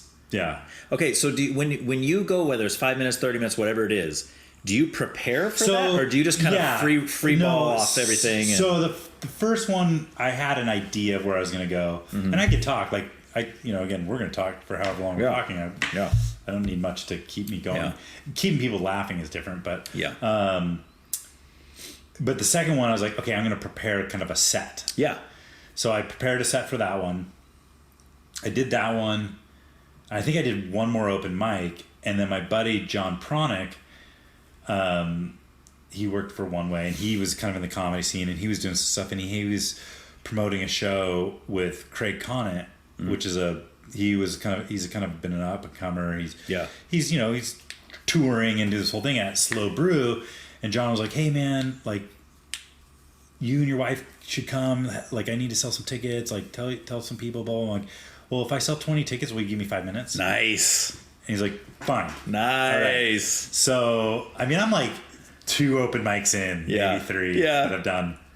And I sold like 40 tickets. Nice. So then he had to give you 10 minutes then. No, and I went short because I didn't, like, again, I'm new. Like, I thought I was getting my light to stop, and I didn't tell some of the jokes I wanted to, but I did 5 minutes, and I made the crowd laugh. Okay. And I mean, granted, I look back at some of the jokes, I'm like, whatever. So that's the other thing. So do you have to kind of read the room, because it's like, or do you just do that by if you tell certain kind of joke, because like something Gaffigan always says, whenever he starts telling the Jesus jokes, there's always half of the audience that's always like, ooh, don't say that, don't say that. He kind of makes a joke about it. You do, because.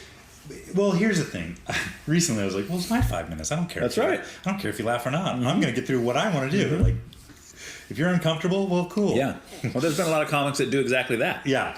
But, you read the room. And, again, like, I've been doing it a couple years. I got to open up. I helped Oasis. I opened up for Beck, or I did, like, kind of an intro for Becky Robinson. She's the entitled housewife. She's pretty big. When we she's a stand-up comic too. Yeah. Okay. She has like she's Becky Robinson. She's called the entitled housewife. Okay. I don't know anybody local. No, she's not local. Oh, she's big time. Like I've never heard of her. She's I have to look her up. I mean, it's not. You're not the genre of person. Okay. It's definitely geared towards women. Like, gotcha. Her kind of like feminist kind of stuff, or no. Just men like suck, kill all the men. No. She's super funny. It's like She's like the entitled housewife. Like, so she's Okay. like kind of got this whole bit about being this golf wife. Oh, So gotcha. she's like a Okay. TikTok, Instagram Yeah. personality, but she Yeah. does stand up too. Okay. And her bit, she's stand up first half and then her entitled housewife second half. Anyways, so I opened up for that, and that was super fun. I got a little in trouble with one of my jokes, but Oh, really? Yeah. 'cause Well, which at- one was it? I It was gotta at know what it Hancock. is. Well, I mean, see, But like politically incorrect kind of thing? no, Or? stereotypical. It was a stereotype yeah, joke. yeah. And I it wasn't racist. It was stereotype. Right. Because I wouldn't really tell. I mean, See, and here's the thing. This is important. Yeah. Go ahead, keep going. But Okay. I got something to say on this too. But so here's the thing, like, and it's all it takes is one person to Yeah. get upset. Yep. And I don't want to upset people. Right. And that's the whole premise of this joke. I don't want to upset people. Sure. The last thing I want people to say is I went to one of Dan's comedy show and he told a joke about black people. Right. And it was so dark. Yeah. And I want to kill him. Yeah. And then he started telling jokes about Asians. Right. And they were so slanted. My gosh. And I can't believe he was so cheap when he told the Jew jokes. Was this the one you got? That was what I got in trouble for. Nice. I got in trouble Nice. for that. I got in trouble for that. Okay, so here's something that, and this is cool because you actually do this. So this is cool because I've been saying this for probably about a year now. This is something that I've been thinking about myself. Because you see all these comedians getting canceled, all this stuff. You can't say anything really anymore Yeah. without offending somebody. And you got a bunch of them that just don't care. Yeah. You know, you got your Bill Burrs and your Dave Chappelle's and, you know, to some extent Chris Rock is like, I don't care. Yeah. You know, because they already have that big, you know, they're not going to really get canceled because they have such a big following. Yeah. But my whole thing is this. We've gotten so attached to our own identity of who we are. Yeah. That we get offended when somebody tells a joke about the group we're a part of. It's not even about me. Yeah. It's a group we're a part of. So if like we're at a comedy club and let's say me and my wife are there and we're in our 40s, we're middle-aged white people, right? Yeah. And let's say they start cracking jokes about just middle-aged white people, just as a thing. I don't care. Yeah. I think it's Yeah. funny. Yeah. But if that comedian comes down and he points at my wife and he starts making fun of my wife and her appearance and certain things about her, now I'm going to have a problem because now right. you've made it personal. But the problem is now, to everybody, it's all personal because you're Yeah. attached to this group. Yeah. Therefore, it's personal. It's Yes. like, dude, just calm down. Right. Start to learn to laugh again at ourselves. You know? and again, being the person that wants to take both perspectives, I Yeah. could see why someone like, and it was the Jew part. This person happened to be Jewish, and she came up like, Yeah. and she knows me, and it's like, Yeah. I'm like, I think you took the joke. You kind of spun my joke the way I didn't want to be spun, because Right. the truth is, I don't want to hurt anyone's feelings. Right. I wouldn't like, Yeah. and that's why I mean, I have told a black joke. I've had an audience where a black person came to me and was like, well, when are you guys going to start telling black jokes? Yes. I'm like, oh, okay. Right. So, but again, you have that person, but then you have another person that's black that goes, if you tell a black joke, I hate you. Yeah. So, and then, and then there is a point, like you said, you're so stuck with your identity, and this person that came to me is like, sure, what's going on in Palestine and all those things, and like, well, we can argue this, but it's like, Yeah. that was a stereotype. Like, there are Jew jokes out there that are horrible, Sure. but they're funny too. Yeah. I mean, Sure. And there might be a big portion of the Jewish community that might think they're funny too. So, but she was so upset about that. But there was nothing wrong with the Asian joke. There's nothing wrong with the black joke. But maybe she'd go back and backpedal. Right. And again, I'm not bashing because this she wasn't person. black and she wasn't Asian. Because I apologize. Yeah, but the next comic gets up, starts bashing on straight married men. Right. Am I offended? Yeah. No, I'm not allowed to be offended. Like Yeah. you said, like, Yeah. here's the thing. It's like, the whole thing is, like, and again, coming from the voice of a white person, this is always so hard to hear, but it's like, the Right. truth is, like, guys, it's not about it really isn't. Like, yes, Right. I believe that there are systemic things that are happening to people of races, and but when it really comes down to it, it's all power play. People are doing things, it really has to do with class, and there's Yeah. other things that are happening, Yes. and I agree, and I'm going to stand up for you. And but like, I feel like everyone gets so close to fire of whatever it may be, and then they stick to that thing of Right. like, now and you're like, oh, geez, Yeah. like, can't we just? Well, it's that whole word "triggered" that started being used a while back, and it's like this generation that's coming up is everything triggers them. Well, and someone's going to listen to this podcast potentially and be like, Yeah. oh, listen to what Dan's saying. Yeah. I can't believe this. And you're like, no, you have never spent a day in my shoes. Right. You don't know what I've gone through. That's right. You don't know what I've gone through in the past 3 weeks. Right. And what I've gone through in the past three weeks, like, guys, Right. get over it. Yeah. Like, Right. We've all got our issues. Yeah. You know, exactly. it's like, but again, some people have thicker skins than others, and people have different perspectives. So in comedy, you do have to read the room. You kind of have to be careful. Yeah. Because again, the truth of the matter is, I don't want to rip people down in my comedy. And I want, like, that's why roast, I get nervous. Like, if everyone, like, there's a roast battle thing that's going on between all the open mic comics. Oh, really? It's fun, but at the same time, like, and I watch this one comic kind of roast another comic at an open mic, and I'm like, dude, I don't know if I could do that. It's so hard. But then again, I kind of roast. I mean, again, making fun of things is... It's what comics do. It's what comics do. And but it's hard when it's somebody you know, and you're like, especially if you're actually offending them, and you can just watch their heart breaking. It's like, oh, I didn't want to. Yeah, I didn't mean that. I'm just trying to be funny. Oh my, and again, hey, here's the thing. I told that joke, and this person who maybe she's got people, a Jewish family right now that's over there that's suffering, and that it did strike a chord for her. So I got to be, but at the same time, that like I would hope that a person would hear the heart of me, like, hey, really, and I did. I called and apologized, and hey, whatever. It's water on the bridge. It's no big deal. So this girl's a friend of yours, you said, right? It's an acquaintance, someone I know. Okay. It's a person I know, and so I don't not tell that joke. But again, I told it not too long ago, and I felt like it didn't hit the room right, and I'm like, it's like, okay, maybe I don't need to tell that joke anymore. Do you ever have moments? Have you ever had a moment yet where you just tell a joke and it's just crickets? Oh yeah, and you just feel like an absolute idiot?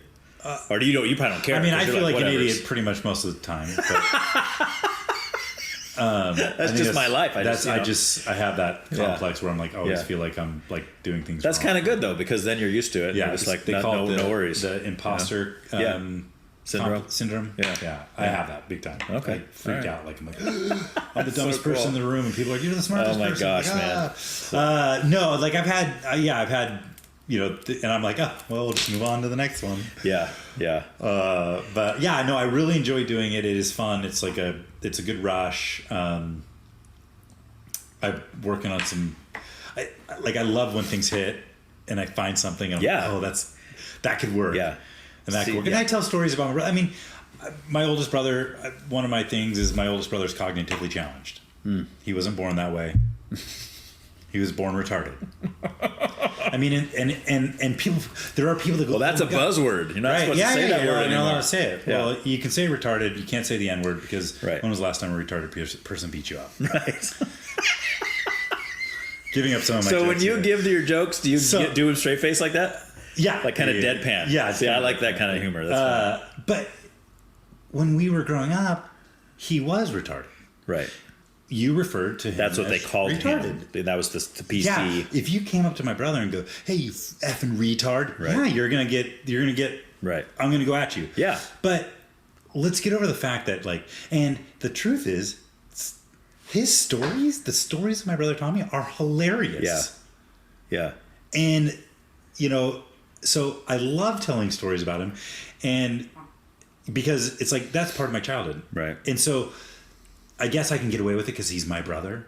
Yeah, and that's what they would say. Right. But, I've heard, I forget who it was. I was talking to a friend of mine, and he watched a comic and that was working on a bit on the word retarded. Mm-hmm. Here, I'm saying it a bunch of times. There's people like cringing. Yeah, I'm already canceled anyway. Yeah, so right, I know. Yeah. Well, there's some teacher out there going, oh my gosh. Yeah. I'm like, guys, let's, again, take a break. Yeah. Relax. Developmentally disabled, whatever. Anyway, so, and the stuff that he said this comic was saying, I'm like, yes, that's exactly right. Yeah. Like, it's like,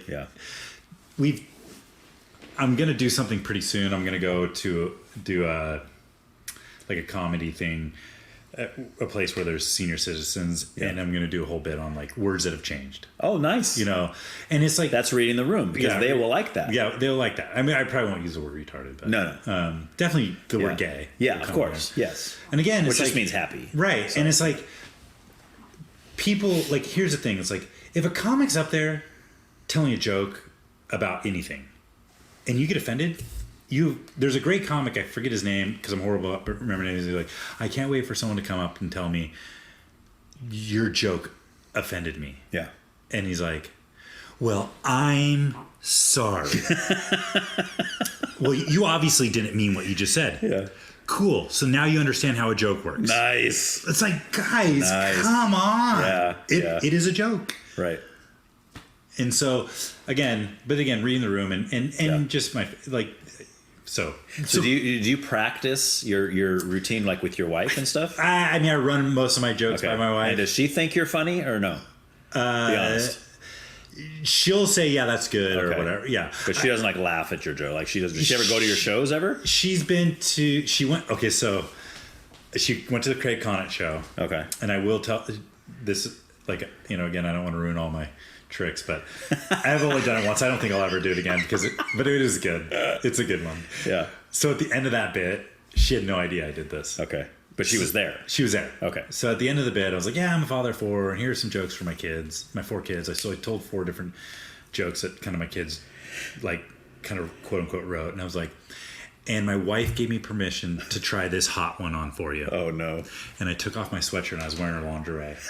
I'm like, don't you guys think this is hot?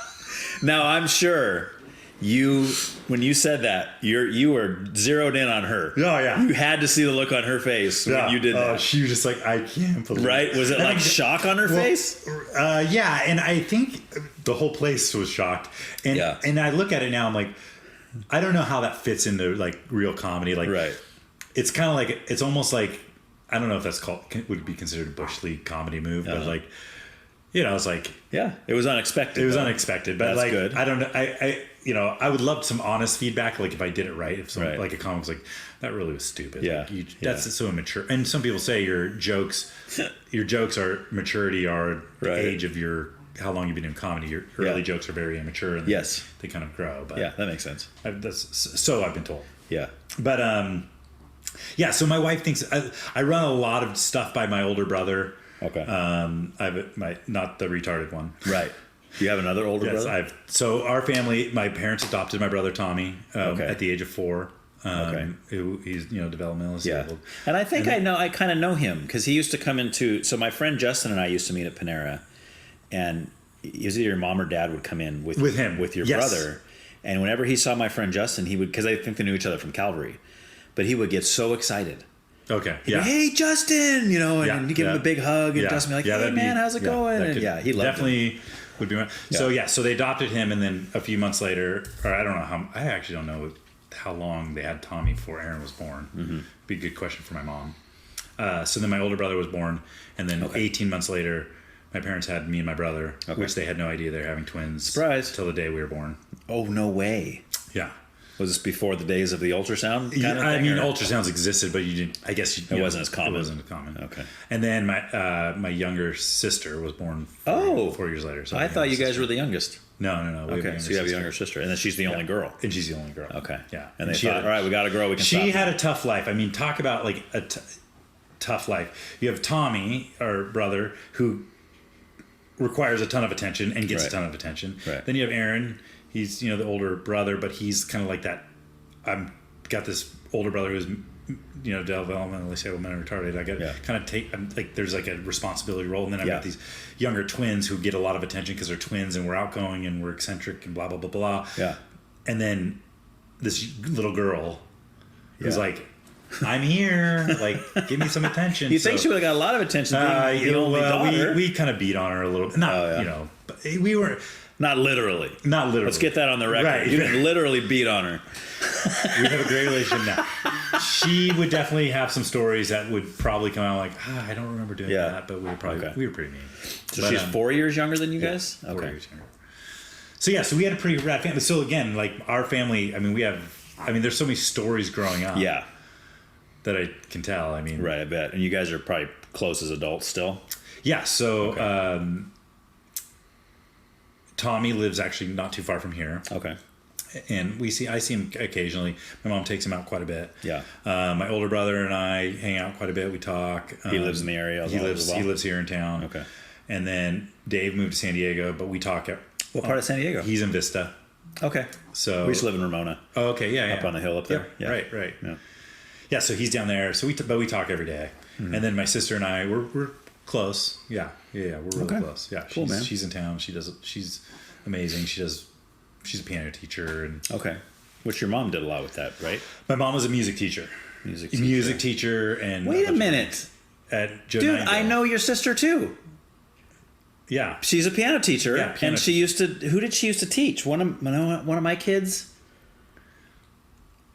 I think she did, dude. Yeah. One of my kids, I believe, at one point, like they were with another piano teacher that retired or something, and then your sister took over. Yeah, that happens quite a bit. How funny, dude. I forgot all about that until you just said that. Ellen Pankratz. Yeah, so Trip out. yeah, she's awesome. She's Okay. She is she's an amazing person. Okay. So yeah. Cool, man. So big family. Yeah. Yeah, we have, our dad passed away a couple years ago. Okay. He had cancer, which is an amazing story. Like it's a testimony to kind of how our family is. But I mean, it was beautiful. I mean, he got cancer.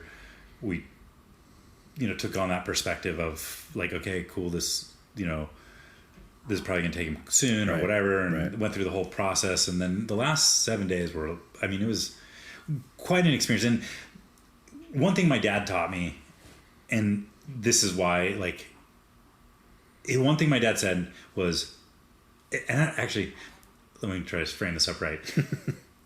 One thing my dad said to my mom when she was in labor was, Mary Ellen, just experience it.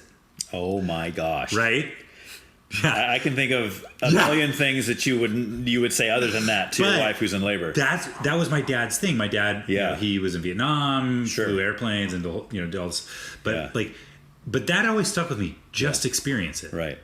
Like, I think it fits. This is gonna happen. Yeah, every other scenario it fits, but you don't tell your wife that to a woman. No, she's right. I want you to feel every single one of these pains. I just really focus on it. But there's something real about that. There's something that always, like, you're going to experience this. Now, not sometimes you don't want to experience it, and sometimes you're going to fight the experience. Yeah, but you're going through it whether you want to or not. Whether you want to or not. Yeah. And so have a perspective of, like, what is the big picture. And so going through the last 7 days of our dad's thing, like, so much laughter. Yeah. I mean, there's laughter and tears. And That's we awesome. had this amazing experience, and I mean, he left such a great legacy on this community. And So we've had. I always tell people I won the lottery with my parents. Right. Like I really did. Yeah. Like, but at the same time, my mom would always say, "Well, we were pretty messed up, just like the rest of people." I'm like, I don't know, dude. You guys, like, nope, you guys are perfect. Totally perfect. You guys, I know you're crazy, Mom, but. Yeah. And we didn't always see eye to eye with my parents. I mean, when COVID was. I really pissed my dad off during COVID. One time we were at. That divided a lot of people. It's funny. Dude. It's amazing. We went to my daughter's volleyball game at Orchid Junior High. Okay. And they're requiring everyone to wear masks. Right. Of course. Except for the kids. Because those work. Really, I'm really not gonna well. Get into that, boy. So I'm not well. Get into that. Like, but I refuse to. Yeah, to wear one. I refuse to wear one. Okay.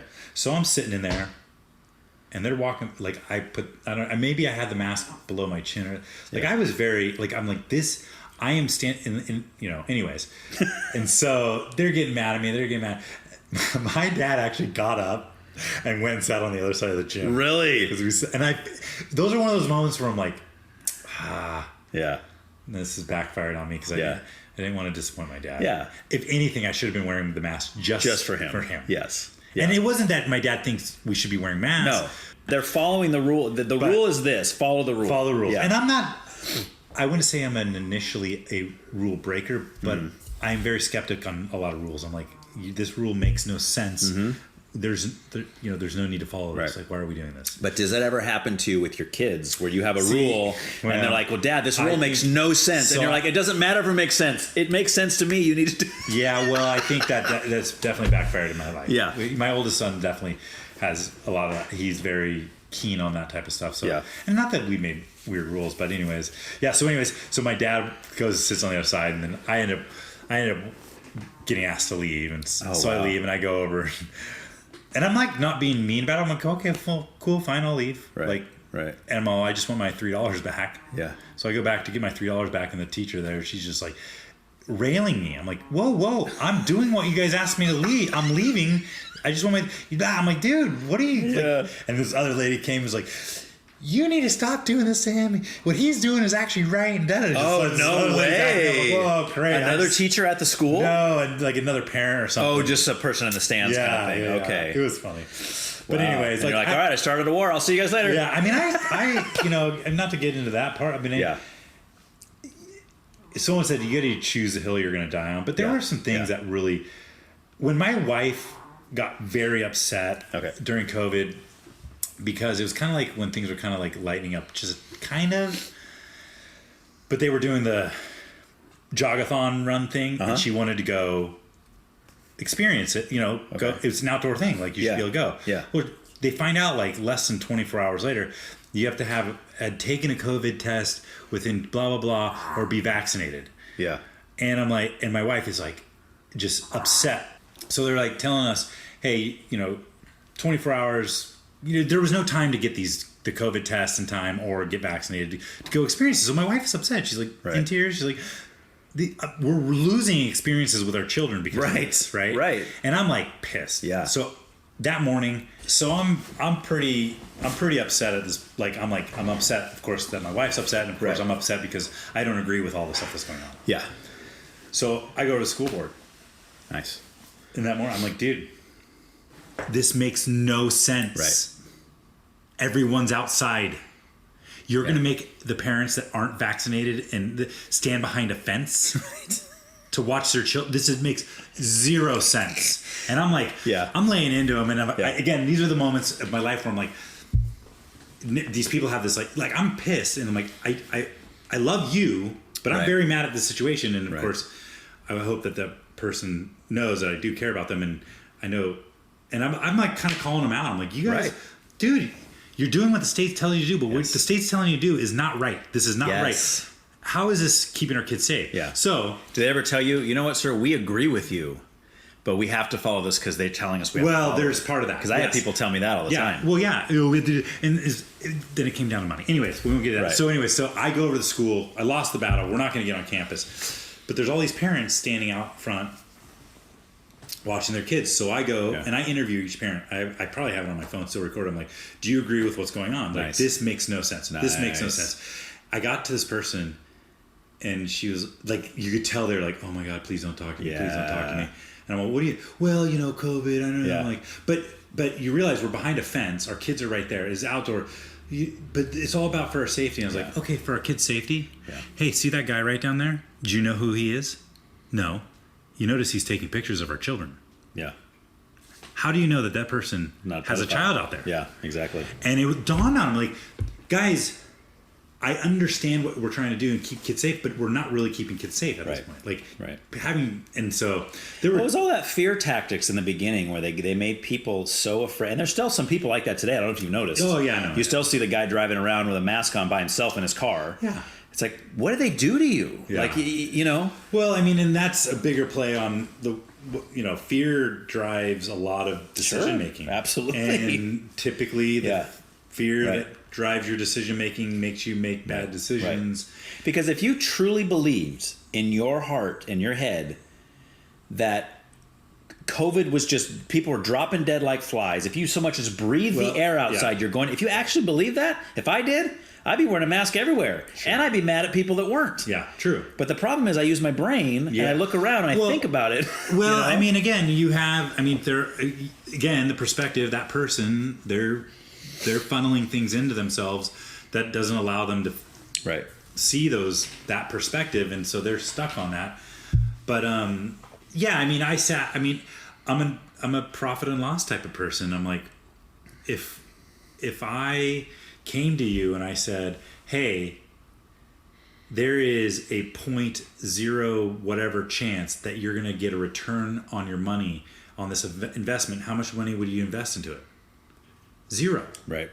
Yet, by the statistics, there was a very small chance that the world was going to end because of COVID. Right. Yet we invested everything into it. Right. It wasn't that, hey, so that's where my frustration with that whole situation Do you think was. it was political? Do you think it was politically motivated? Do you think it totally could have been? Okay. Sure. I mean, I'm not going to sit here and make any. Again, I'm not. I will say I had a conversation with someone that was very on the inside of the ground level of a lot of things that was happening with COVID early in. Okay. Part of government organizations that he told me, I mean, again, trust me, what I'm saying is true because, but I can't say his name because Right. out of safety. Yeah, don't drop names. But literally this person's like, I'm sitting in offices and the decision-making processes to set up what things were mandated were literally pulled out of thin air. Yeah. He's all, Dan, I'm telling you. Yeah, like the 6 feet apart thing. Where'd that come from? That one in particular, Yes. this Yeah. person told me to my face. I was in the room when that was decided. Oh, wow. It was pulled out of thin air. Of course. Completely pulled out of What's a thin air. good number, guys? 5, 6 6, feet. 7? Let's You need to be compromise 6 and feet go with apart. 6. It was completely pulled out of thin Yeah. air. It was all based on fear. Yes. And again, there were things, and you know, when talking with my friend, he was like, "Look, it is real, and but the way we went about it, Right. like, wasn't right. The way you go about it is like when I was telling him this is the way we need to go about it, Right.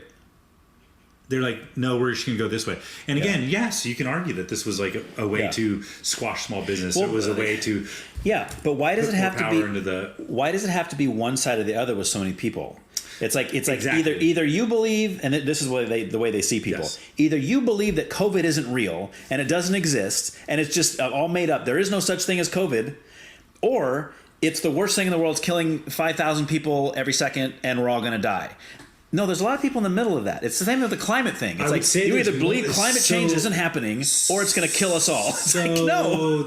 I would argue, and again, this is just anecdotal Dan Pankratz thought. There's probably more people in that range in Yeah. the middle, Yes. but the two sides are the loudest. Bingo. And so now Bingo. that's what we're dealing with. Most of the people, I mean, the most people I talk to are like Yeah. in the middle, like Right.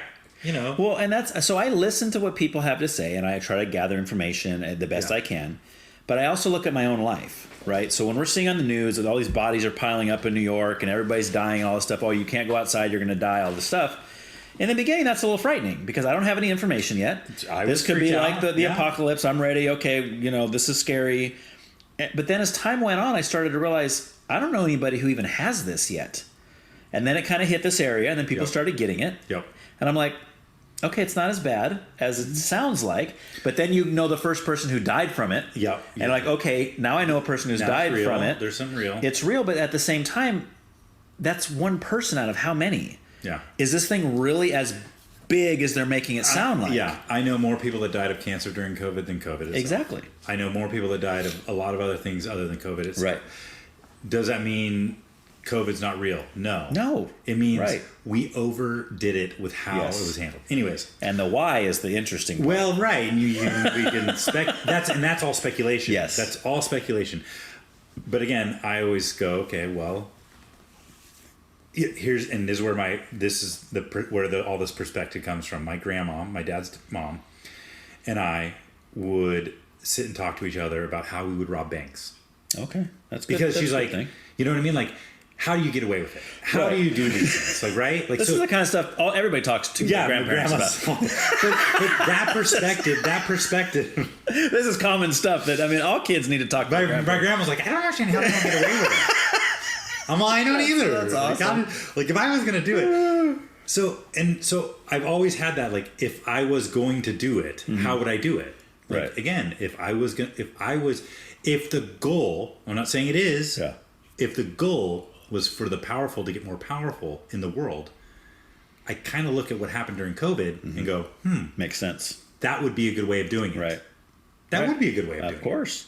Yeah. And you can look at a lot of things throughout history and go, if I was trying to get control and power, that would be a good way to do it. And people can argue that with religion all the time. Yeah.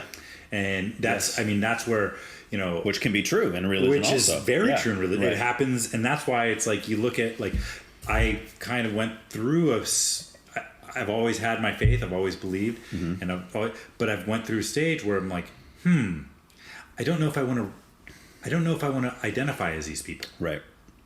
I don't want to, Yeah. because I've seen so much. And then I love people that hate Christianity. Right. I have some really people that, and I'm like, I feel bad for you because and I want to share my my quote, using the word Christianity, if I could come up with it, with you, because it's different than what you're seeing. Right. Right. And that's the problem, is it's the same name is like the same label is put on what you believe and what you do in your life and you follow. That same label is put on people from like Westboro Baptist or these people that are doing, they're all called Christians. Yeah. So it's so important for us, and that's why I've said for years, if somebody says, Ryan, are you a Christian? I'll say, well, you tell me what that is. Yeah. And then I'll tell you if I line up with that or not, because I don't want to say yes and have you walk away thinking, oh, Ryan's like Westboro Baptist Church. Yeah. You see what I'm saying? Like it's so dangerous when we're using the same word to describe such a variety of beliefs. Right. Right. Yeah. I mean, you can. It is very. I always talk to people about the Bible and Christianity, and it's like, well, again, and we said it a little bit earlier, but if you take concepts and things out of the Bible and not say it's the Bible, and applicably apply them to your life, right? What would be the outcome? Yeah. Would it be better? Right. Yes. And there's so many things that you're like, well, and if you reworded some of the things that scare people, like the word sin, which sin is a real thing, right? And you go, well, let's look at that thing and let's describe that in your life, like, and you do all the, like, people are like, okay, and you would probably convert people to believing in what the spiritual side of Christianity really is, and the resurrection power and all this stuff, and and you have to unlearn them. Yeah. Right. They've learned all this stuff that's not even biblical. Right. About what they're calling Christianity. And you need to show them, no, that's not in there. Well, and here's the other thing. It's like, just like the hospital. Mm-hmm. I don't know everything. Right. And it even says in the Bible, we only know a real fraction of it. Right. Which is the crazy part, because I've always had this thought, like, too, like, and now these are just thoughts. These are ideas. This is not theology. So don't kill me, you theologians out there and blah blah. But well, if God created the earth and God is truly outside of time, but we are trying to describe things within time, within reason. We're trying to make him like us. We're trying to make him like us. And so then we're trying to describe the world around us like us, so that you look at other people that are doing things differently than you, and you're going, well, I don't believe the way you're doing it is right. Right. Therefore, you're wrong, and you need to do it like me. Like, that's where I get a little weirded out. Like, I'm like, I think, and I don't want to go too deep on this because I haven't, but I get a little weirded out sometimes. Like, I did Christian skaters. It wasn't necessarily to convert people to Christianity. Yeah. It was to convert people to knowing that they are loved. Right. They are cared for. But is that like a first step? It is a first step. Because as a Christian, you don't believe, just them knowing they're loved is not enough. Right. To save them. So, again, salvation comes from one place. It comes from God. Right. And it comes through, arguably, it comes from God coming on earth and dying on the cross for our sins. He's the salvation of our sins. Sure. I wasn't at the foot of the cross when it happened. Right. I can't describe. I can only tell you what was described to me by what the Bible says. Right. So I use that as that is it. Right. And the depth of our relationship with who God is evident in things. And they say the fruit of the Spirit is like, you will know by the fruit of their Spirit. Mm-hmm. And I can argue that there's been times in my life that there's absolutely no way you'd know that I was saved as a person. Right. But I would argue that I've been saved. Yeah. My salvation. What age did that happen for you? I mean, I think, because your parents were Christians growing up, right? Yeah. I mean, I was like, just like everyone, I was baptized. I mean, I remember sitting my that come to Jesus moment was my mom once a week went to the battered women's shelter and did a Bible study and did worship and served these women, and we'd go with her occasionally. So I went with her quite a bit, and we were on our way home, and I was like, how do I know I'm going to heaven? You asked that question? Yeah. And how old are you? I was older than 8, but probably Okay. younger than, I was probably between 9 and 11 years old. Okay. Maybe like probably closer to 10, 11, 12-ish. Okay. All right. Ish. That. And my mom said, well, you ask Jesus into your heart, which in simple terms is correct, but that's not really all Right. it is, right? Like we wouldn't generally tell our kids that today. It's a, Right. yeah. It gets a little deeper. Yeah, it is a little deeper. Yeah. But so we sat and we prayed, and I was baptized later, and I think really, at that point I truly believed in the salvation of God's salvation. Right. I believe that God saves us. My worldview changed a lot in the past 10 years, and where like, and again, this goes to the Christian part of the Christian stage. What I really want, like, I don't want people to go, I want to be a Christian because I'm going to go to heaven. Right. Right. That's not a reason to go become Bingo. a Christian. Yes. If you look at what It's a nice benefit. yeah, sure. but I would argue we experience heaven and hell on earth yeah. in some respects with how we live our lives, Sure. and when we are truly accepting of the grace of who God is in our lives, because what the other thing of the worldview is like, oh, you're a Christian, you're perfect. Like, Right. oh, you're a Christian, you think you're perfect. And there's a lot of Christians out there that think they're better than people. Right. And that is what is destroying a lot Yeah. of the reason why people don't want to become a Christian. Because like, Right. I don't want to be like you. I don't be like that guy. That guy's Yeah. judging me, and I have to do what he. Look, Yeah. when you have that relationship and that salvation, it causes you to act a different way. Yeah. Yeah. And there are people that arguably act more like Christians that don't have that relationship with God, Yeah. but they're more connected into that. So Yeah. I think like Mormons are some of the best people on the planet. Yeah. They'll give you the shirt off their back. They'll help you out. And then there's some that profess Christ or Christianity, and you're like, no, man, I got time to talk to you. yeah. Okay. Well, and that's Yeah. that's where I was like, hey, look, I study the Word, and I know Mormons, and again, this is where I go. This is where you go. Okay, all right, God, how are you? I'm going to allow you to sort this out. I would never go to a Mormon and say, well, you're going to hell for the rest of your life. I didn't tell anyone that. Like, I really don't know. Yeah. Like, I am like. Would you ever tell them unless you have Christ in you, you're going to hell for the rest of your life? I would say you have to have God's salvation, Right. and Yeah. here's what I see. Yeah. This is what you see. But what if a Mormon told you I do have God's salvation? Okay, then That's it, huh? That's the end of the I'm not conversation. I don't see. That's the problem. Yeah. It's not my battle. I agree. I agree And completely. I think yes. that's Yes. because these people go, they read the Bible and they say you need to go preach the word across, and it becomes your battle. Dude, Right. You really think God's not big enough to handle that himself? Exactly. Yes. Like, really? Like he's out there That- going, all right, Ryan, I want to save these people, but you're not doing your job, so I can't do anything. Yeah. My hands are tied. Yeah. Because you're not doing your job. Yeah. And I know there's people that are listening to going, oh my gosh, Dan, come on, how can you say these things? You're Yeah. supposed to be a Christian, and Right. da-da-da. I'm like, Right. hold on, Yeah. take a break for a second. Yeah. Like, do you really know? Yeah. Do you really know everything that God? You could and again, I think it's very important that people, if you want to speak on these things, you need to have a really good, firm grasp of what the Bible says about Yes. these things. That's where all the answers are, man. And then you can have a conversation, and you may Right. know more about me. That's why I'm saying, like, most recently, I've been gleaning a lot on Tim Keller, Oh, yeah. his stuff. Yeah. I mean, the way he articulates the scripture, a quote unquote non-Christian could grab something and go, Sure. that was good. That was good. yeah. And if you want to argue and not believe, that's fine. Like, that's why I'm saying, like, hey, if you want to not believe, that's not my battle. Like, Right.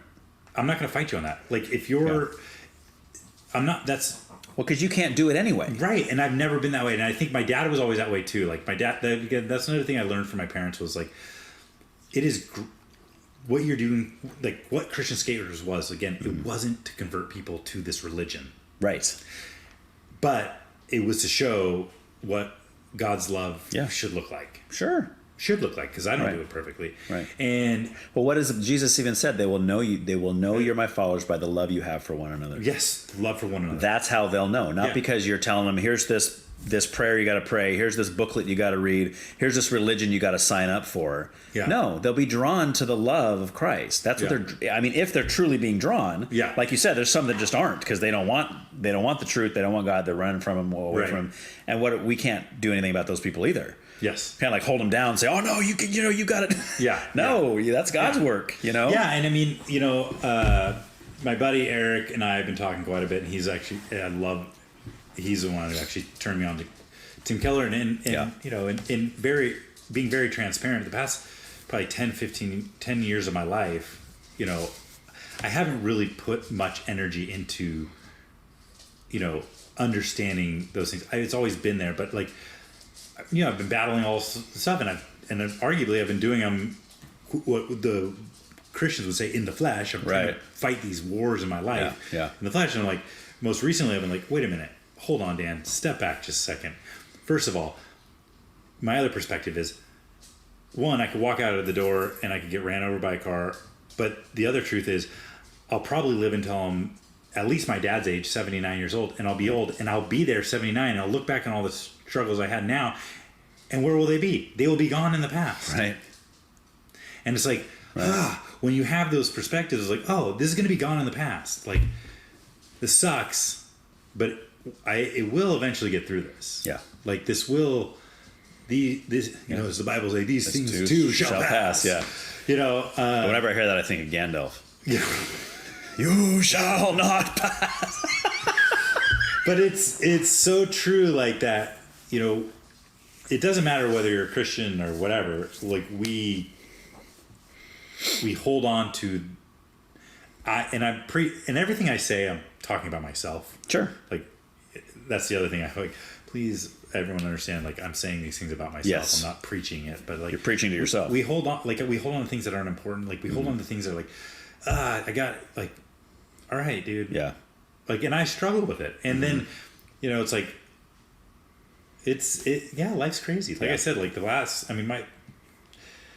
if I went through every aspect of every part of my life, I would argue what I've done in the past 10 years has been a little bit more difficult than most. Yeah.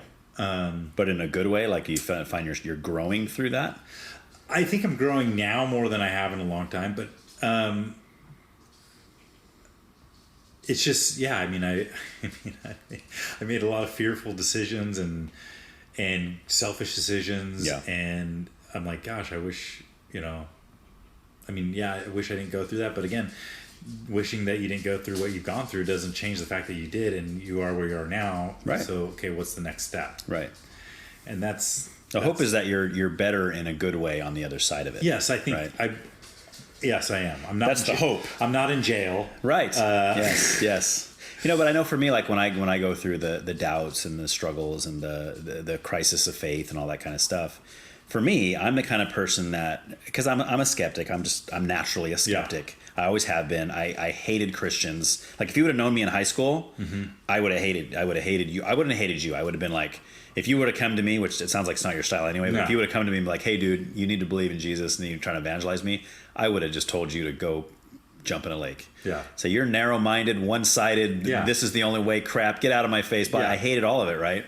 So I mean, I've always been a skeptic about everything, and I still am to this day. So when I go through these crises of like, Ryan, how do you know the Bible's even true? How do you know that the atheists are saying that, this is just written by a bunch of guys that just decide, hey, let's write some stuff down for a power trip, blah, blah, blah. That causes me to delve in to those questions and to look into that. And I start getting all these apologetic books like Josh McDowell and like all these guys. I'm looking at all this stuff and I'm like, okay, what's the answers to these questions? And in my life, I've found that I come away from that stronger in my faith. When I look at that, I'll read books like by Richard Dawkins. I'll read Christopher Hitchens. I want to know what their arguments against Christianity are, because I'm like, well, maybe they're right. What if they're right? Yeah. What if I'm living my whole life doing this for nothing? Yeah. Like what a waste of time. I could just throw it all away and go live my own life. Well, but this goes back to where I go. Okay, go find one fundamental thing in the Bible and go. If I apply that one thing, does it change my life for the better? Right. And then go, okay, start there. Yeah. And I use that example with at Christian skaters all the time with kids. Like, hey, look, dude, let's just talk. I mean, again, I always go, and again, you're gonna get someone that's super smart and you poke holes in what I'm about to say.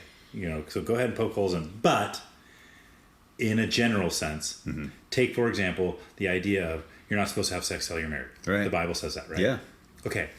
If everybody on the planet waited Yes. till marriage Yeah. to have sex, Yes. what things would change? Oh man. What things Can you would change? imagine? A lot of things would change. Yeah. And here's the thing, it's like that's just one thing. Right. So Well, just I'm the not- fatherless households alone. Yeah, okay, so yeah, and we can go in that stuff. It's like but here's the thing. The fact that people do and the fact that there is doesn't change the fact that like those people need love and that you can Sure. always go back. So it's Yeah. like it's one of those things where and it's sad because there are things like I think you take people that are kind of offended by the church in some respects. It's almost like they want to be a part of it so bad, but they don't at the same time. Like there's like this like, how do you describe this? We'll probably have to cut this out because like I don't know if I'm gonna be able to get my thought right on this, but I'll cut out the long pause where you're thinking. That Yeah. makes it sound like you just came up with it right at the top of your there you go. Yeah. There you go. But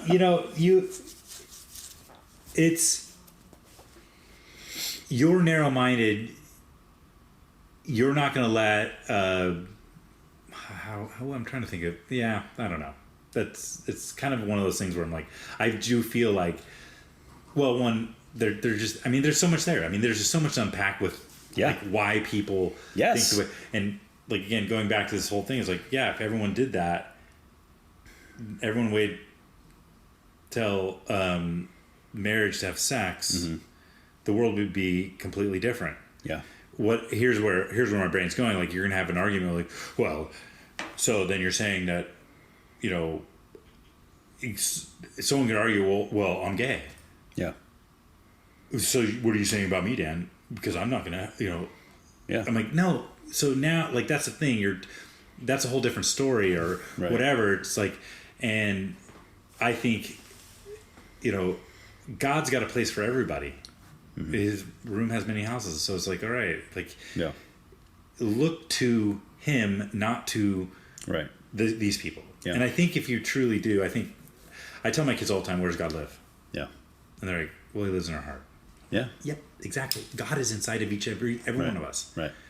You think every one of us, or just the Well, just the saved? okay. I mean, here's an idea. I mean, again, God's outside of time. I think Yeah. potentially, yes, the idea that God lives inside of every single one of us because we're born. I mean, you can argue, okay, well, that kid that was born and then dies right away or was aborted or whatever, he's going to heaven. There's no like, okay. Well, right? see, I hold a view on this, the age of accountability thing, that's a little different than others do. Okay, right. Only because Right. I think salvation is definitely a heart response. And Yes. I think even a fetus can have that heart response, and God knows, obviously, he knows all things. Yeah. You Okay, know, well, so- so then let's argue because again, we're speaking. Here's the thing. We're speaking from a worldview Yeah. of 2024. Yeah. Okay, let's go back 1,000 years ago. You're a Native American in California. Yeah. In what is now California. Right. You've never met a white person. You've never heard of a Jesus Christ. Sure. You've never heard of those things. Sure. So I believe the age of accountability type of thing is but it's not an actual physical age. It's the age of accountability. Like I will argue, I would sit and go, I would have to sit on the side of the person who's like, well, what about that guy? Yeah. Well, yeah, that Native American, how did he know about Jesus? Right. Well, yeah. So, okay, so do you think that there's people, it sounds like what you're saying is there are people in the history of the world that have lived and died without ever knowing about Jesus? In the physical sense, yes. Okay. I don't see how it possibly, Right. because no one's, I mean, they didn't have the internet Right. to shoot what was going on in right. the geographic location of where Jesus was at the time. There's no way geographically the day that Jesus died, that the guy that died, the Native American that died here of a snake bite that same day, had ever known who Jesus Christ was. Right. It's physically impossible. Well, and that's true, and that's the argument that people make about like Old Testament saints. Like how did Elijah and Isaiah and how did these guys get saved if there was no Jesus at the time to save them from their sins? And they'll say, well, they just believed in God. Yes. So this is where this idea of God is outside of time. Yes. Salvation is outside of time. Mm-hmm. We're also discussing things in a realm of physicalness that we know right now. Mm-hmm. It is very... If we believe that heaven exists, there are realities that exist that we don't know about. Sure. So if God is outside of time, salvation is outside of time, our salvation... Right. And again, these are the things where like my super like theological guys would, Dad, you're preaching not truth. You're not preaching truth. And I'm like, I'm not heretic. I'm not saying this is truth. I'm just saying, right. Hold on just a second. Yeah. Well, God's outside of time, but we're not. We're not. So God knew before your parents even met each other. Yeah, okay. He knew already that they were going to get yes, married, they were going to have twins, and that you were going to become a Christian. Like he already knew all that way before, right? And then there's that argument where people are going to be like, well, then I have no choice. Well, but you do. See, I do. See, and then I have a Calvinist friend, and we always talk about this kind of stuff. I love the Calvinists. But it's like it's. I look at it like there's this. Here's the beginning of time. Here's the end of time.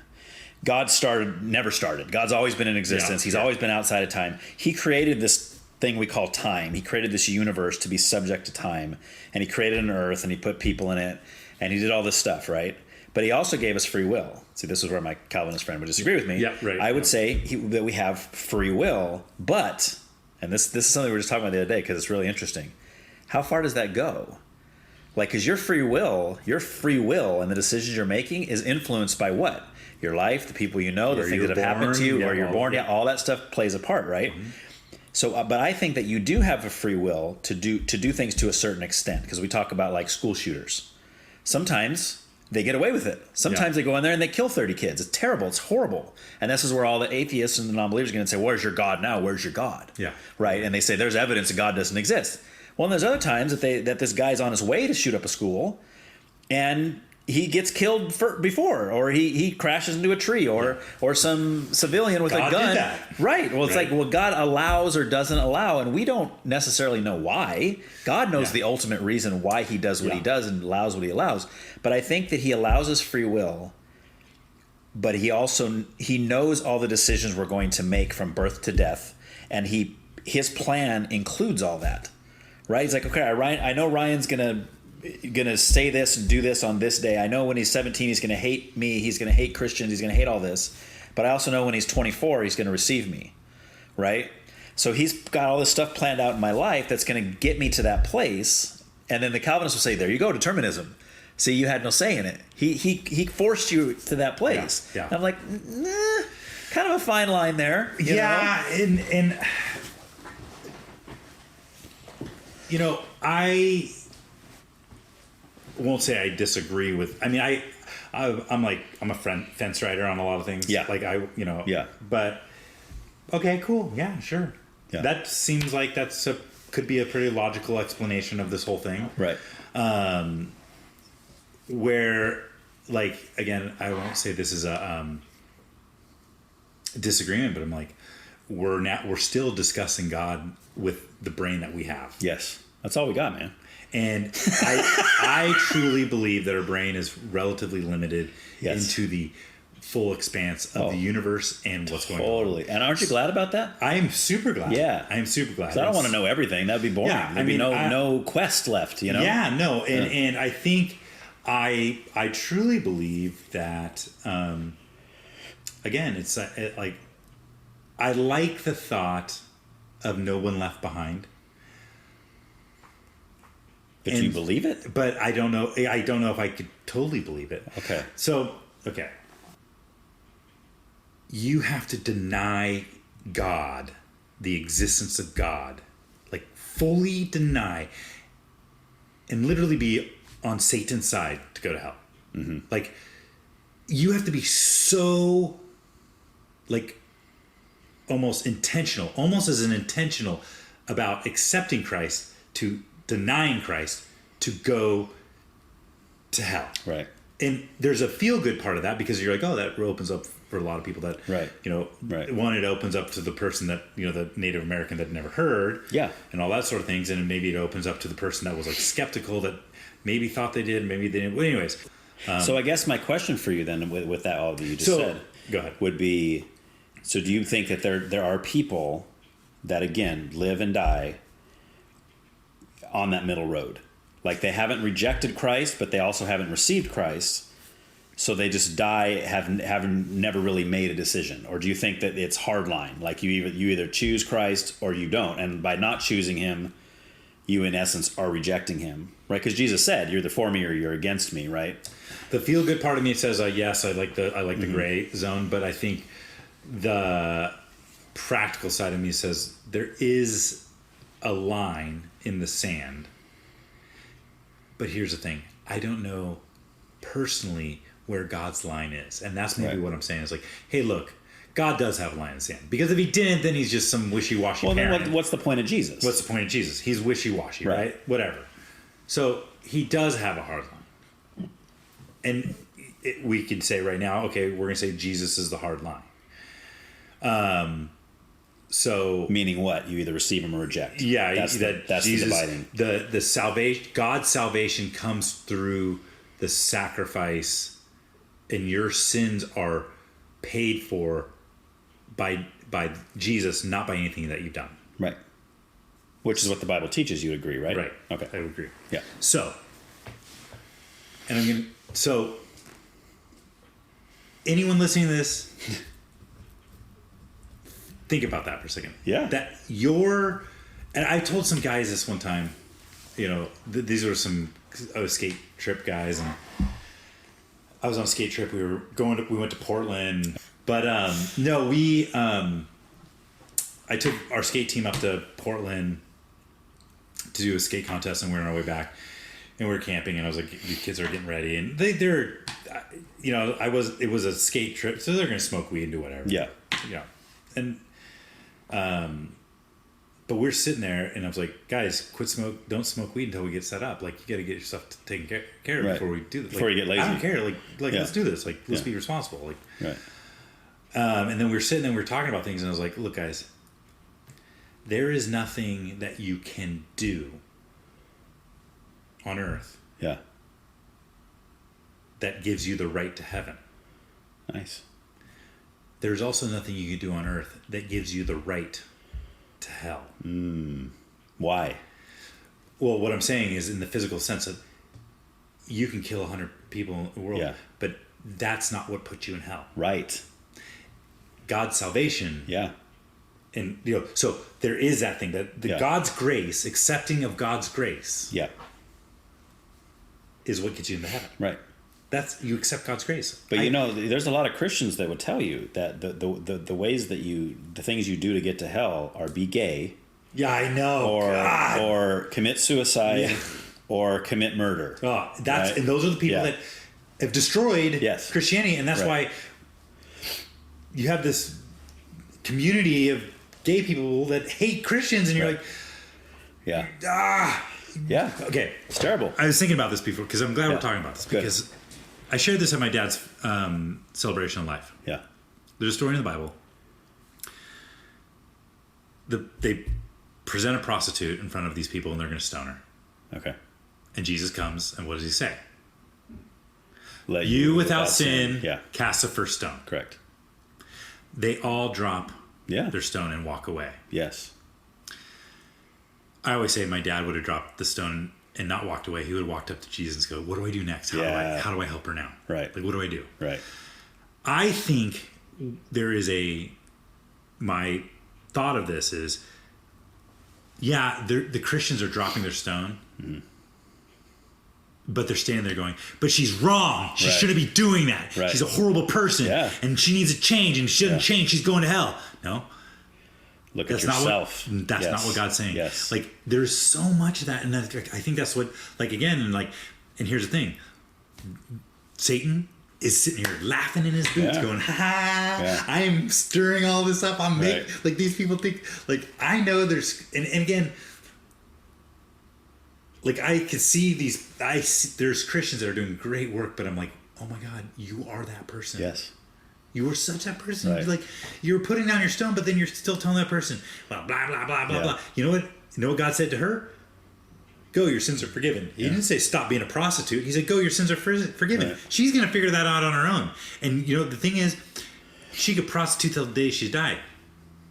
She accepted God's forgiveness, we'll say, in that moment. Guess what? She has salvation. Yeah. We have to accept God's forgiveness. You have to accept it. Yeah. But do you think it's possible for a person to receive that and then continue in a lifestyle of sin, like being a prostitute? You think that eventually, if she's truly saved, I think the Lord would bring her out of that. Well, right? Yeah. Well, I think here's where yes, God brings her out of that thing. But guess what? She has a hard time. She's short on her rent. What does she do? She goes the only thing she knows. Yeah, she's gonna go back and prostitute. Could be. Maybe. I'm just saying. But there'd be conviction there. But there'd be conviction, right, where there wasn't that's before. The main difference. That's the difference. Like, hey, oh my gosh, I got to be under God. Dude, I sinned yesterday. I sinned today. I sinned. It was like, you did? Get out of here. Yeah, right. Leave. That's what, how dare you? Like, I've probably sinned in this podcast. Probably. By saying something I said. Like, yes. It was that joke you told. That was definitely sinful. And there's truth to that. There's some truth to that. There's some sinning in my jokes. Mm-hmm. And I hope God will forgive me. But if, and I'm working through that. But that's the main thing, like, with whole, and it's tough because it's like me as a person, I think of the people in my life that they may listen to this and be like, well, I've done some things with you, Dan, that make me think that you're going to hell. Right. With me. Like, we're going to hell together based on what you just said. Right. And then I have some people that could be listening to this and going, well, Dan, I thought you were a Christian. I think you're going to hell now. Right. Or whatever. Yeah. And that's where it's like, it's freaky because it's like, it's just like comedy. Mm-hmm. Like, okay, it's just a joke. These are just ideas. We're just having some discussion. We're not writing this thing down and we're going to start a new religion based on this. Right. When I go back to it, what I'll do is like anything else. Like if someone wanted to confront me on anything I said, it's like, okay, well, as a Christian, like, hey, Dan, what you said was, okay, well, let's go back to it. Okay, cool. Yeah, and if they showed me hey, you said this, and here's the recording of you saying this, and this is what the Bible says, and then we go, you're right, I did. And if I have to go back on the podcast and forgiveness of the whole world and tell people, we'll have a whole new episode where you're just answering your critics. And here's where I think. Right now, me personally, because this is going to get listened to, and I'm going to share this with everybody in my world because I love people hearing my voice because I'm a narcissist. I like to hear that, man. Right? That helps me out too. Yeah, exactly. I want this to be the most number one listened podcast that you have. Yeah, I hope so. See if you can do it. But my fear, what I hold on to in some of this conversation, and maybe this is where some of my thoughts are, is that someone might not like me because I do draw a hard line in the sand saying, hey, only because of Jesus Christ's salvation you're going to heaven. Right. You probably are going to hell. Yeah. But I don't really want, like, that's a fear of a lot of people. But you believe that's true, right? What you're saying is it's hard to tell somebody because you're going to get one of two responses. They're either going to embrace you and love you for telling them that truth because now they can have this salvation, or they're going to turn on you and hate your guts. And you know what the truth of the matter is? I shouldn't care. Right, you shouldn't. I shouldn't care. I understand why you do. I care about people. Like, I shouldn't care that lady was offended by my Jew joke. Right. I really should. But I obviously I still think about it. Right. I mean, granted, I care because I don't want to offend people. But you're right. And it's like, I think people like, and anyone that like, hey, look, I guess I would say to anyone that's like, well, Dan, that's what you believe? Well, let's just have a conversation about it. Like, that's let's just have a conversation. That's what needs to happen in all these aspects, with whether it's political, whether it's things happening in the world or spiritual, all this stuff. Let's just talk. Let's have an honest, open conversation. And the other thing is, like, let's just agree to disagree, and the things that we agree upon, in life that bring us together, let's just keep doing those together. Right.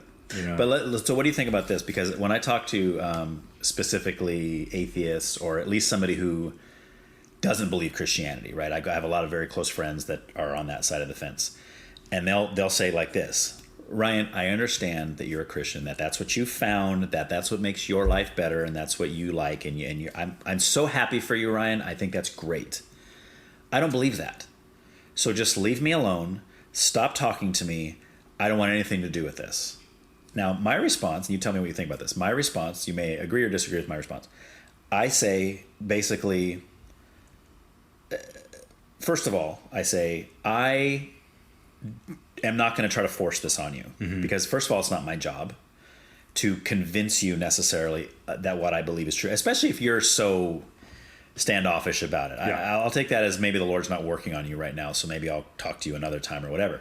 But I explained to them, said, I understand that you don't believe this, whoever I'm talking to, you don't believe this, but this is the Christian's perspective.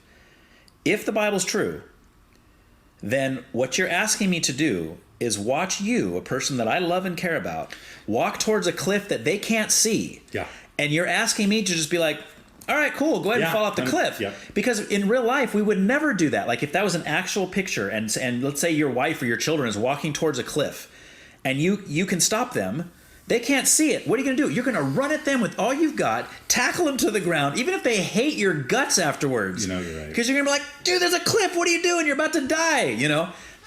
But all that aside, I also completely understand that it's all God's work.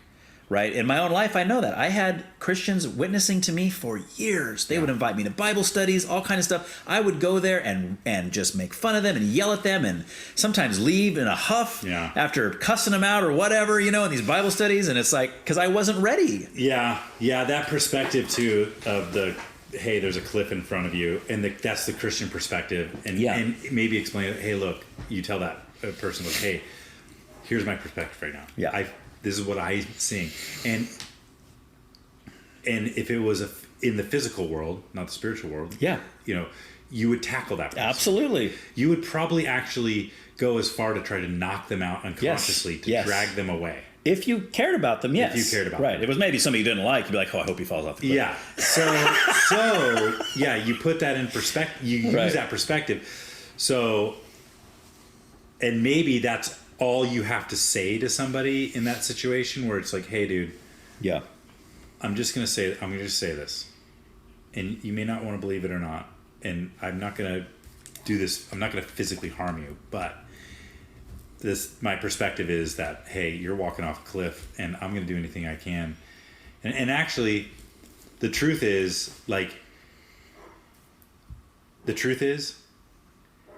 I think the only people you can get, we'll just say physical with in that sense, and like knock them out, are the people you have a relationship with, a true relationship with. Sure. And you have to. Right. Those are the people you have to do. Yes. Someone that you don't, there's someone else that's someone else's problem. Like, I think a lot of, where I get frustrated too sometimes with like stuff, I'm like, and this is maybe where the general sense of things goes, like, maybe we're trying too hard to get that guy off the street. Yeah. And we're not focused on the person in our own town. And I have my own, you know, I think about that all the time. Like, you know, we're living and, you know, again, this is where I can get myself in trouble in a sense, and I'm going to offend somebody, but I think, you know, there's great mission work out there, but like, I kind of like scratch my head sometimes when I'm like, we're sending someone from our local church somewhere else to do missions. Right. There are not enough people here doing it. Right.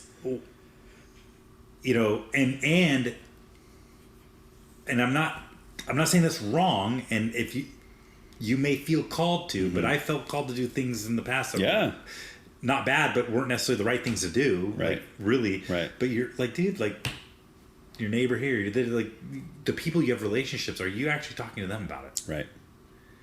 Like, if we've exhausted because that's not as fun.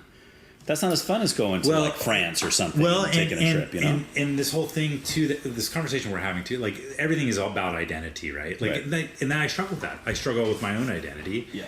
And people get like, you know, that could be the main thing where it's like my identity, and that's what, you know, I go back to one way and I go, you know, the times I'm feeling the worst about myself is when I feel like my identity, I don't know what my identity is, and I put my identity in being the owner of One Way Board Shop, and when that went out, that was horrible. Yeah. Well, it was even more. It was horrible regardless, but the fact that that was my identity, yeah, you're like, who am I now? Made it even worse. Yeah, like that happens in our relationships with our loved ones. It's like, you know, if you're like, I want to be this person for you, but I'm not that person for you, and now I'm struggling with my own identity because I can't be that person for you. Right. So I think, you know, people go, okay, well, I'm going to find my identity is to be this missionary that goes out and goes to this community. Well, okay, I agree. Maybe, you know, you live here in Santa Maria and you want to go to X town, but you have something there's something that's actually legitimately pulling you there. It's like, I didn't throw a dart at a map and go, we're going to Russia. Yeah. Like, Bible roulette. You know, it's like, and I did. I went to Mexico and built houses, and those were. The thing about those is with the kid, it does open your eyes. And actually, here, okay, so we're going to go back to another story. All right, sit it. Here's a fun story. All right. And then after this story, we're going to take a break. Okay. So I got to pee. Okay. But I can wait. Go ahead. Okay. One more story. All right, really quick. We're going to do this. So, back in Christian Skaters, I used to take the kids down to LA. Oh, nice. And I would in a big van or something? Yeah, two 15-passenger vans. Oh, dang. I'd get help. We'd go, like, I had a buddy who was a pastor of church. We could sleep on his floor at the church and stuff. I lobbied some of the pastors of our church to help that weren't part of Christian Skaters. Yeah. But anyways, I'd get them to be helpers, right? And we'd go down and just like, it'd be like the full skate trip, like what a pro skate trip would kind of be like without the drugs and alcohol and all that stuff. And I would always try to throw in like some sort of community service. So one year we got hooked up with the Dream Center in Los Angeles. Okay.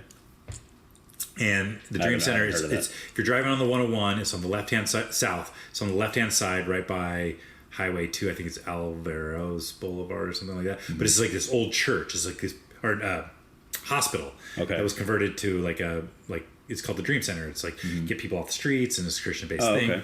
Right? So my buddy Ben Roy's brother was there, and I think he might have been something where he was getting off of drugs at the time, or you know, Ben, if you're hearing this and I'm completely off base, but whatever, just let me know. Which Ben is going to hear this because you said you're going to show it to everybody you know.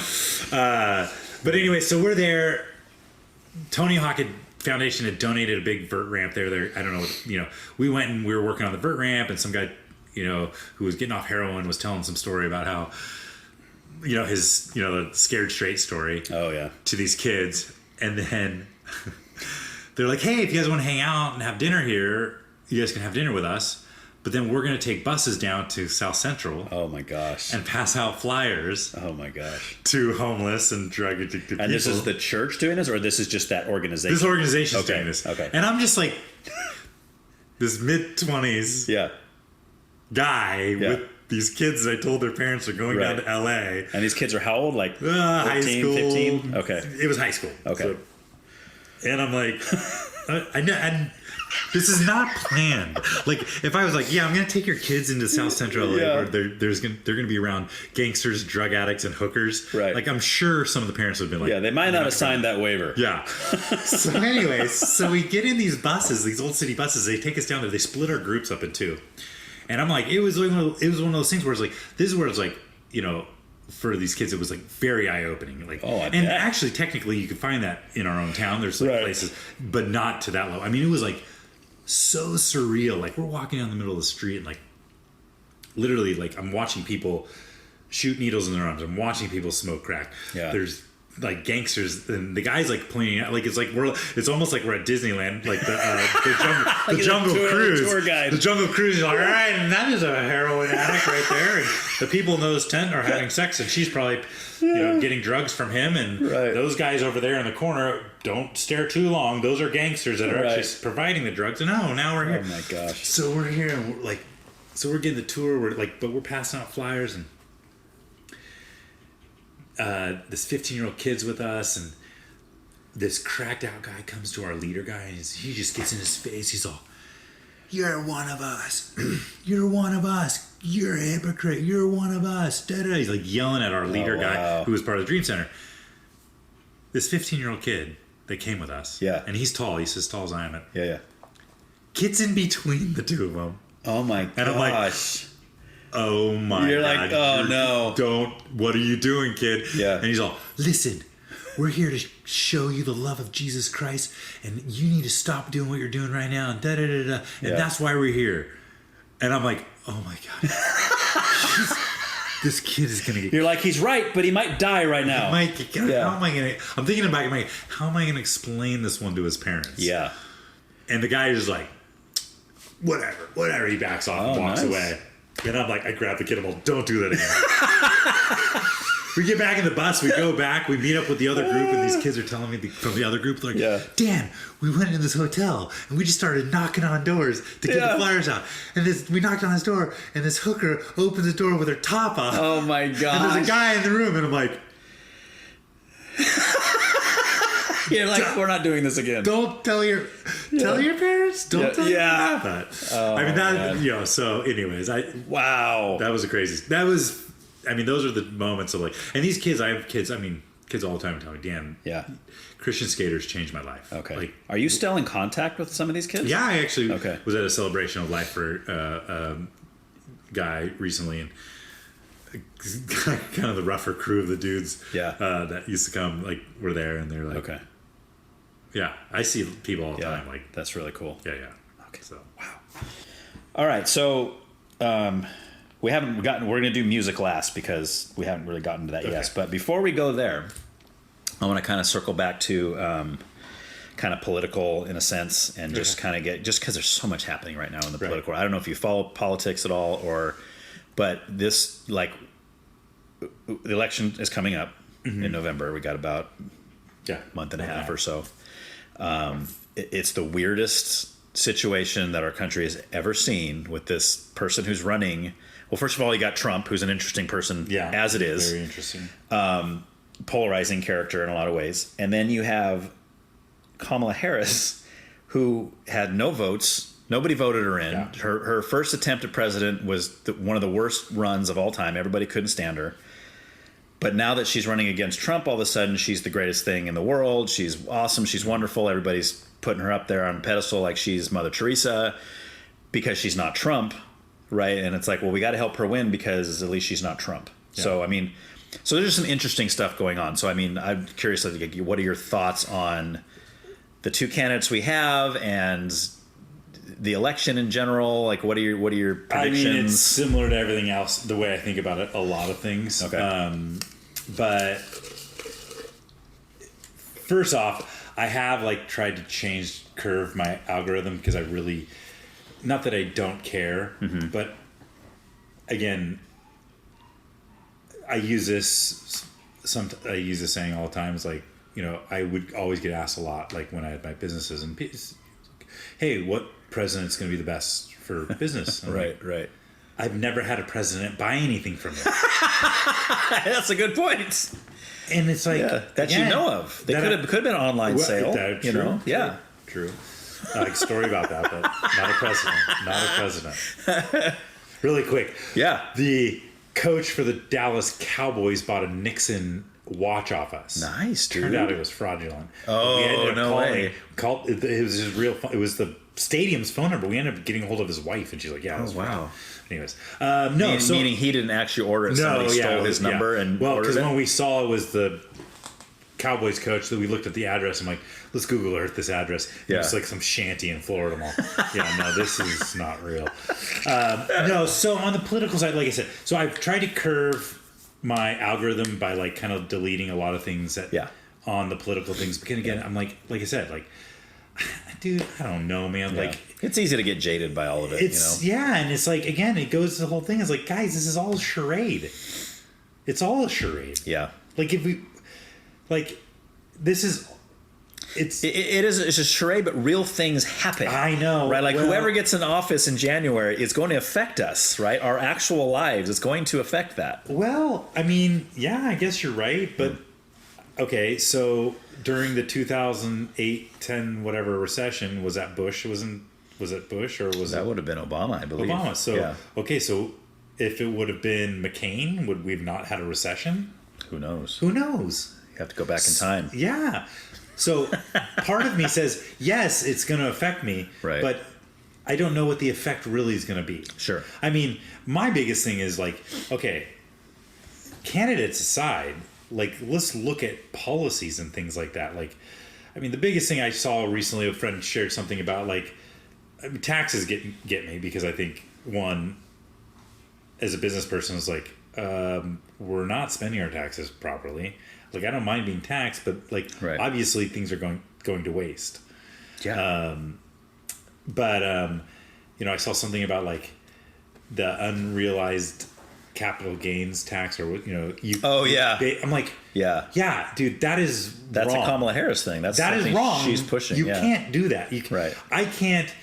You can't say, oh, your stocks you made money on stocks even though you didn't get the cash out. We're going to tax you on that. Yeah. And then 5 years later, when you lose all the money on stocks because they dropped and you sell them, you don't get that back. And again, I don't know the whole thing, but my friend posted something about this, and I'm like, I'm like, yeah, that's pretty effed up if that's real. Right. Like, Right. you can't. There's so many common sense things. You're like, this doesn't affect people. And the other, you know, again, when it comes to politics and stuff, it's not like I'm not picking Trump. I'm not picking Kamala Harris. Those aren't my biggest things. Like, I'm like, Yeah. we live in California. I mean, I don't vote want to doesn't say our really matter. vote doesn't matter, But it doesn't. Whatever. Not really. Unless we vote for It's- Kamala Harris. It's then funny. it I get counts, people yeah. that will send pictures of their ballots and they have my name. I'm like, Oh, like they wrote your name in there? yeah, good one. I would be a fun president. Hey, I'm if sure. enough people do it, I mean, that'd be the upset of the history. Wait, it's They'd neither find one. more than cocaine in the White House. Let's put it that way. Wait, it's being recorded. Oh, that's right. Oh, crap. Oh my gosh, I don't know if they could handle all my farting. Yes. I could not Yes. get through a meeting without Yeah. farting 4 times. But like, it is those type of things that there's like, and it is like, so my thing is, I'm not like, you know, it's funny, my twin brother sent something. Oh, Dave, when you hear this. But anyways, he sent something about RFK and Trump, right? Mm-hmm. It's like, and I, to some extent, like, I guess I would say, like, okay, cool. Like, I don't listen to Kamala Harris. Yeah. So I don't know the good things that she would say that I would agree with. She doesn't say anything good. Okay, well, okay. You're not missing much. Okay, well, someone would disagree with you, and I want to talk to the person that has showed me the good things that I want to know the people that like. So I get fed stuff from people that lean more towards, I won't say Trump or RFK, but that side of Conservative, politics. yeah. Conservative politics. Yeah. So of course, what are they going to share? What those people are saying. Sure. So my brother shared something to our family group, and he's like, listen to this guy. He really, RFK really cares about the United States, and I'm sure, and you know, in some degree or another, yes, he really does care. Right. And I would argue that to some degree or another, Trump cares, and I would argue to some degree or another, Kamala Harris does. Yeah. That's why they're there. Right. Hands down, that's why they're there. Yeah. Yes, they have gotten so big that now there's some strings being pulled on both sides of these things, and there's some Right. corruption on both sides of these things, Yeah. and blah, blah, blah, blah. Yeah. So that's why I'm like, I definitely would say I am a person that would like to see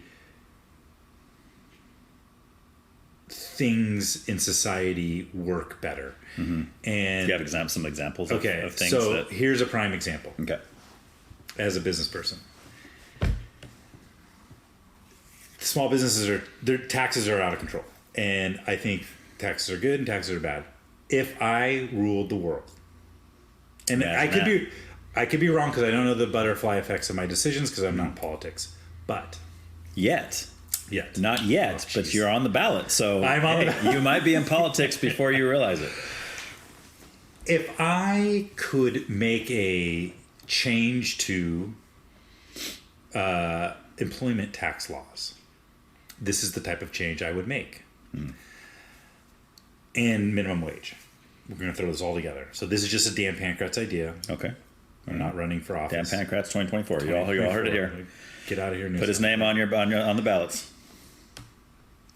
Businesses, there'd be, we'll go into complete detail because I haven't written this out and I don't have people, but businesses would be able to become, I'm trying to think of the word, that they apply to be a business that could do this. I'm going to screw up your podcast because I can't think of the right words. But when an employer hires a person, there'd be two different minimum wages. There'd be a minimum wage for a person that would be a dependent of someone else. So my children, who are dependent of me, would have a minimum wage, and it would be set lower than the minimum wage of a person who is not a dependent, meaning they pay their own taxes. They are not a dependent on someone else. No one claims them on their taxes. They would get paid what is called a living wage. I'm not saying what these amounts would be, but there would be two different ones. For the same job? For the same job. Okay. Because we're really, minimum wage is for entry-level jobs. Yes. It's supposed to be. Supposed to be. Right. It's not. Right. Because I know people that I love very much that are getting paid minimum wage. Anyways. Yeah. Or not much, but anyways. So that would be the start for this fixed minimum wage. So this is how we fix minimum wage. Because minimum wage has its own problems. Raising minimum wage doesn't help people. It doesn't? It just raises prices. Really? Because if I'm a business owner and you raise my minimum wage, guess what happens? That t-shirt you just spent $20 on now costs $25. Right. On top of the other things that are getting raised. Right. So let's fix this. So now you have an employer who goes, I have these entry-level jobs. I have a choice. I could hire this person that's a dependent who should actually be a little bit more qualified in some respects because they're going to be 18 and over at least. Right. And they're potentially living on their own. They should be living on their own because they're not a dependent of someone else. So they have some responsibility. So I want to hire that person because they should have knowledge and I'm going to pay them this higher minimum wage amount or living wage because I want that for this job. Right. Or I could hire this dependent, this high school student or whatever it may be. Right. For that same job, I'm going to pay less. But the reason why I'm paying less is because that person doesn't need to be paid $25, whatever it is, because they're dependent. They're living They're probably not paying rent. They're not paying rent. They're getting food in their parents' fridge. In general senses. Again, I don't know, there's a dependent that can use more. Yeah, there's always exceptions. Let's not argue the fringes. Let's just talk generalities. Right. So these are general thoughts. So that then gives this employer now, he gets to make the decision. Instead of the government going, nope, you're going to pay everyone a minimum wage for this entry-level job. You have to pay them this much. You're like, wait a minute. This job doesn't... I can have a 14-year-old kid do this job. Right. Who's goes home to no rent and... While they're learning job skills. Yeah. Now, and still making a little bit of money. Now you're going into the second phase of this. Right. So these businesses that are able to do this because they do that... What they're doing is they're now qualified. We have these kids. Whatever it may be. There has, again, you want to have accountability for these businesses so that people aren't taking advantage of it. They're teaching job skills. Yeah. And the reason why I come up with this is because this is what we went through. I have so many employees is that I learned more working from you than I did from any other employer. Yeah. What I learned from you put me in the direction that I want to go to. We created amazing people in the workforce. Schools did not do it. They're not going, hey, because of my high school education, working for you. And so I think that, so with that said is when you're doing that, their employment taxes should be less for that person, whether it's a less percentage or zero. Because I am now, I need a break so that I can hire. Because again, you're going to have people who are like, well, if you give business breaks, then they're just going to, the CEOs will make more money. You're right. So you got to have regulations on that. But if you're having these things where it's like these businesses, like me and my brother, our salaries compared to our managers, there was not this huge gap. Right. I mean, we made a ton of money, but we opened stores with them. Right. Put it in our pocket. Right. But my thing is those are the type of things and I would like to see really pushed around. How do we actually solve problems that actually address the fact that just raising minimum wage does nothing in the long run. Right. Look, minimum wage is what, triple it's ever been, Yeah. or whatever it may be. Yeah. How much would it cost to rent this house right now? A lot. A lot of money. Yeah. Which is why nobody can afford it. Arguably more than what a person on minimum wage could. Yes. So raising minimum wage did nothing. Right. Well, it went backwards. But see, you're using the right word because you're saying in the long run. Yeah. But the problem is this generation that's excited about this, they're not looking at the long run. They're looking like, wait a minute. I'm going to make $5 an hour more? And they're doing the math in their head. My paycheck's going to be, oh, awesome. They're not realizing that now it's going to cost $35 to buy a hamburger or something. And they're not looking at that. Well, and then here's where the corporate greed portion comes in that people don't realize. Like, and the big guys will be able to do this, but the little guys won't. Right. Right. The big guys will be able to automate everything, and guess what? They're not going to lower the prices, and they're going to have less employees. Yes. The small guys Yeah. are going to still have the same amount of employees, and they're eventually going to get squeezed out because they can't automate as Right, they're effectively. gonna go out of business, yeah. Because the big guys, and this is what people don't realize about the business world, is like the big guys are going, we have all this capital that we can sit on, like McDonald's, for example, or whatever. We have all this money. Okay, we're going to invest in automation. We're not going to get a return on this investment of our automation for X amount of years. Right. But guess what? We can sit on it. Yes. Whereas because they already have all the burger money. joint down the street, Yeah. with limited capital, that is owner operator, Yes. he is arguably putting way more into the community than any corporate business is ever going to do, is now completely punished because he's got to raise his prices to pay these employees. Yeah. And he's not making any more money. Right. He's just paying his employees. And he's going to go out of business. He's going to end up going out of business. Which is sad because those are the places that are the better anyway. Yeah. Like I'll eat a Charlie's burger over McDonald's any day of the week, right? It's way different. It's like, ooh, this is really good. Yeah, this is a burger. Good. Right. I know the owners of Charlie. They're going to love hearing that. Nice. So when we get into politics, those are the things like, okay, show me which candidate is doing those things for the people, like that are pushing those things. Like that's where I like, okay, how do we do that? Like, what do we do? Like, and really the hardest thing about politics is like you said, you have these people that are going, but I'm making $5 more an hour. I want this. Like, I want this immediate return. Like, yeah, but the long run is like, and again, it's give me the profit and loss statement. Right. Like, yeah. Why aren't they like? And again, it's one of those things where it's like, I hate to say it, we're like in the time of where like everyone started revolting against whatever, because it's like we're gonna start throwing tea in the harbor here pretty quick. 100%. Right. Like, look out, Morro Bay. Yeah. Yeah. Exactly. But so why do you think, why do you think it is that guys like you and I can sit here and we talk about the minimum wage hike? Yeah. And we can logically and rationally be like, look, in the long run, this is no good. Yet, like most kids, our kids' age, like our oldest kids, they don't see it that way. Yeah. What's the difference? Is it age, or is it just the way the world's kind of raising children up right now? Again, it's perspective. I mean, and here's the thing: it's like we're getting older. Maybe we're wrong. Maybe I'm completely wrong with what I'm saying, and the younger generation has it figured out. No. And here's the thing: maybe the young, there's that whole thing that Carl Schwab or Schwab, whatever his name is. You will own nothing and like it. I mean, am I a Luddite by saying that's not how it should be? Right. Am I the Luddite? Like, maybe if that's what you want, I guess. Like, I'm 46. I'm arguably over halfway through my life. Like, what do I mean, I want the world to be great for my kids and all this stuff. But again, this is where I jump on my fence, and I get this from my dad a little bit. It's like, well, you never know. Like, maybe I'm wrong. Maybe this is right. But there are some things in the world right now, like, this is pretty messed up. Yeah. Like, the separation of church and corporate state, it's like, or state and corporation. It's like, it's not church and state anymore. It's like, it is. It's the corporate world. And like, dude, who is really running this crap? Yeah.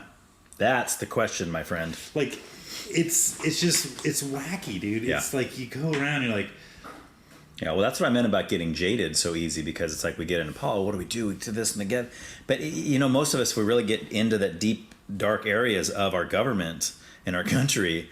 will come to the conclusion, like, you know what we need to do? Just blow up the whole thing and start over. Well, and that's really the only way to fix it, because it's so corrupt. And it's not like physically going and blowing it up with moth top cocktails. No, that's not what I'm saying. Let me get that on the record. I'm not doing that. Yes, I'm not inciting violence. And all that.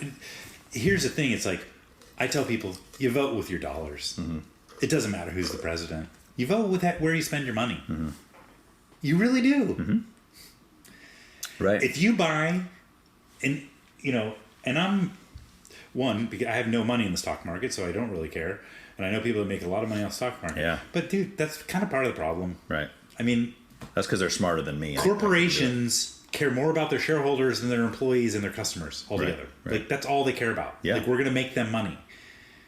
And which fiscally responsibility, yes, they need to make sure that their shareholders are making money, but when their shareholders are the most important thing, it's like, dude, so when you're spending money, it's like when you buy from the independents, businesses that are privately held, and then you could do research on the businesses that you buy from, but the problem is it takes a lot of work to do that. And people are lazy. And it's football season, and I'm spending time watching football. I don't watch football. But I don't either. I was that's it. You, see? Like, people don't care enough. That's why we can have these conversations, right? But they don't care enough. And so to get back to politics too, or we're on it, but really what matters is like, I think people care too much about what's going on in Washington and not enough about what's going on in their neighborhood. Right. You should be more localized. Yeah, dude. We're not going to change. We're not going to fight city. You're not going to change City Hall. Yeah. Like, it starts with, okay, let's make sure we're taking care of each other. Yeah. And in the long run, that's what it's all about, because... Except the problem is that means something different to everybody you talk to. That's true. So if you want to be taken care of, might be different than what I want to be taken care of, and then we have different. That's where the whole political discussion starts taking place. When somebody says, "Well, I like Kamala Harris because she's gonna do things that help take care of me," and then someone else might say, "No, what she's going to do is going to not take care of me. It's going to do the opposite of take care of me." So then you have this divide. Yeah. Yeah. No, I know. That's why I'm not like the smartest person. I thought we were going to solve all the world's problems today. Yes, we are. We're solving some of them. We're solving some of them. Close. I mean, you can't do it all in one episode. Okay. But once you put them all together as a whole, I think we'll save the world. Well, and talking about it is great, and you just got to look at the small, actionable things you do in your life that actually do affect change. And right.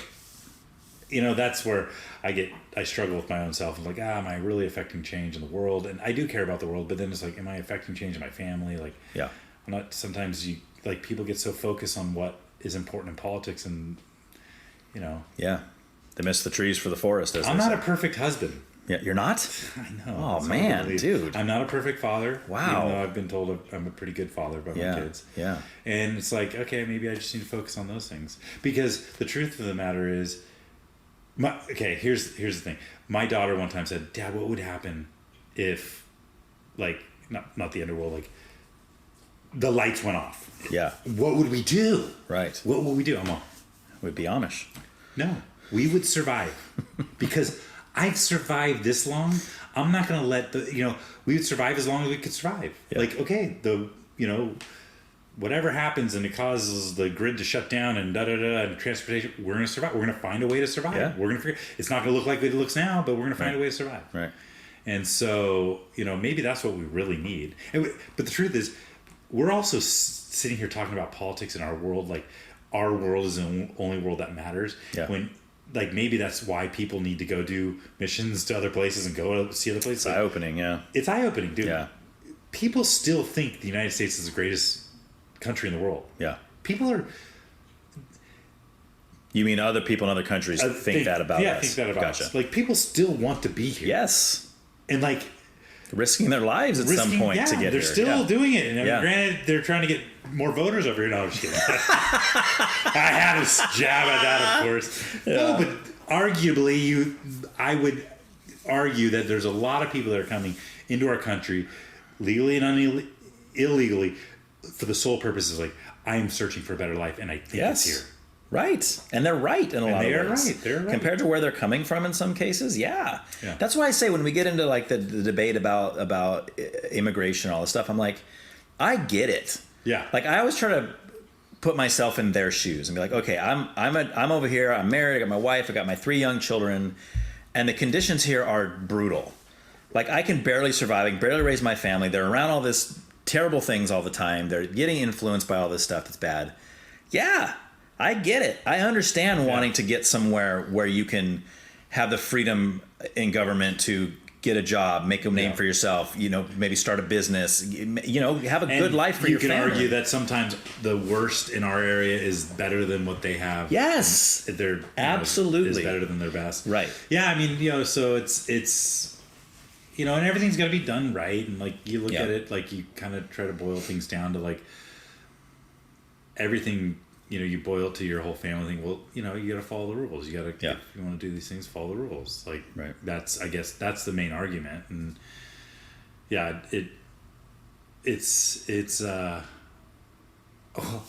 okay, so here's a cool immigration story. Did you immigrate? No. From Kazakhstan? No, so I was telling you guys, it's from Poland, all right? We're Polish. Oh, is that where your name is? So that's why everything I say means absolutely nothing, because you're Polish, we're a bunch of Well, it idiots. does now, because you said that out front. So now everything you said is just, it's just gone. No, I was telling you how my mom did the thing with the battered women's shelter thing, and we were down in San Diego. So we had this, again, I got to make sure my memory's exactly right. No, it's as good as it's going to be. But we were down in San Diego for something, and I definitely need to double check this with my mom, but we were down there and our family in our van, and we picked up a young man and his mom who were from Mexico. Like they were hitchhiking? No. Like we knew we were picking them up. They were family members of people from, and we brought them back. And how much green did you get for that little? No, we didn't get in. Of course, we didn't get in. $5,000 a head. But Miguel was the kid's name. He ended up like always coming to our house and doing sleepovers and build forts in our backyard and have fun. Nice. But sometimes I think I'm like, wait a minute. Did we break the rules there? Have you asked your mom? Like, I feel like I have. I need. I'll have to. We'll have the next episode. But you'll bring her with you. So it was like one of those things where I remember driving back when it was at nighttime too. Yeah. Like we left at night. I'm like at the time it didn't seem anything, but now I look back and I'm like, did we do something that we weren't like? Did we bring a family? Like You're an unknowing coyote. Yes, right. Yeah. Yes. So, that's awesome. Anyways, I mean, so when it comes to politics and what's going on right now, like, like sometimes I'm like, give me the worst. Like, let's go for the worst. Yeah. Like, whoever's going to be the worst, I want the worst in there. I want things to get even worse than they are. Well, I would say that if Harris wins, you got it, man. Yeah. All your dreams will come true if you want the worst. But then there's people that are going to argue and say the same for Trump. Yeah. So but they're crazy. I have people that hate Trump in my life. I know. I love, and I know, and I do too. Hey, I talk about it. Here's. I don't like Trump as a person either. I don't think he's a good person. I know very little about Harris. Yeah. Other than the fact that she's spending a ton of money on YouTube marketing right now. Because I get her ads all the time on YouTube. Nice. I hope it's working for you. Yeah. As a marketing person. Yeah. What I know of Trump, what you see of him, he is a business guy. Yeah. And the reason why most people don't like him is because he's a business guy. It's the same thing that I went through with the stuff that I had to deal with business. Yeah. But guess what? Like, in some respects, I'd rather have a business person running our country right now because their ultimate goal is a profit and loss statement that works. Yep. And, you can argue, well, he's just going to try to line the corporations that he's a part of. Yeah, but dude, we're watching that happen on both sides. So right. He also realizes that if we don't have money to again, it's like if we don't have money to spend on things, then no one makes money. Yeah, they've got to get, whatever. And that's the thing. It's like everyone. Here's the problem. Everyone's afraid that they're going to lose everything with whoever comes back. Yes, I'm going to lose my paycheck. I'm going to lose this. It's going to be the end of the world. Guess what? Your identity is in your paycheck. Right. And this goes to everything. that, again, this comes from some of the stuff I've been listening to with Tim Keller and stuff. It's like, your identity is you your pieces of flair on your lanyard at the restaurant are your identity. Good pull right there. What's the name of that movie? Office Space. Yeah. Okay. Look at Chad over there. He's got 17 pieces of flair. Yeah. His identity is in those things. And so people are now like, Kamala is my identity. Trump is my identity. Yeah. Right. Newsom's my identity. And which is that. This is my I think identity. that's totally 100% wrong. I don't care which one of those people is your identity. Come on. Shouldn't be like that. Yeah. Again, I want to vote on what's going to make my life the best. Yeah. And I think that's the way everybody should vote. Not like, oh, I'm going to vote. Or like, for example, people say, oh, I'm going to vote for Kamala. Why? Well, because she'll be the first female president. That is not a reason to vote. I mean, you shouldn't not vote for her because she's a woman either. Yes. Right. But you also shouldn't vote for her simply because she's a woman. That's the stupidest reason you could ever have, So I shouldn't have voted for Trump because he was in Home Alone? Yes, because he was the only president, I think, that's ever been in Home Alone. Because the year that Macaulay Culkin ran, he didn't get very far, so... all right, man. Let's finish up with some music. Okay, music. Let's hit it with the music. We talked briefly about Dogwood. Yeah. Obviously, you're a fan of Dogwood. Yeah. Are you considered like a punk rock fan in general, or? Yeah, I mean, if you like, I would never consider myself a music buff because I would like everyone's like, but I love if I'm gonna buy a ticket to a show, it's gonna be more of the towards the punk rock genre. Okay. And growing up in the church, was that mostly like Christian? Like, were your parents like, you can listen to whatever you want? I mean, some of my first albums were like Michael W. Smith and stuff. Oh, okay. That was in my stocking during Nice, dude. Nice. Like, I was never That's like punk rock. Yeah, right. At a young age, I wasn't like going in and buying music and that sort of thing. I think the first album of anything I bought was Green Day Dookie. Okay. That was the first album. Nice, dude. It's a good one. I saw them at 1994 Lollapalooza. You did not. Oh, dude, that would have been the best time to see them live too. Yeah. Again, time of life that's just so mind blowing to me. Yeah.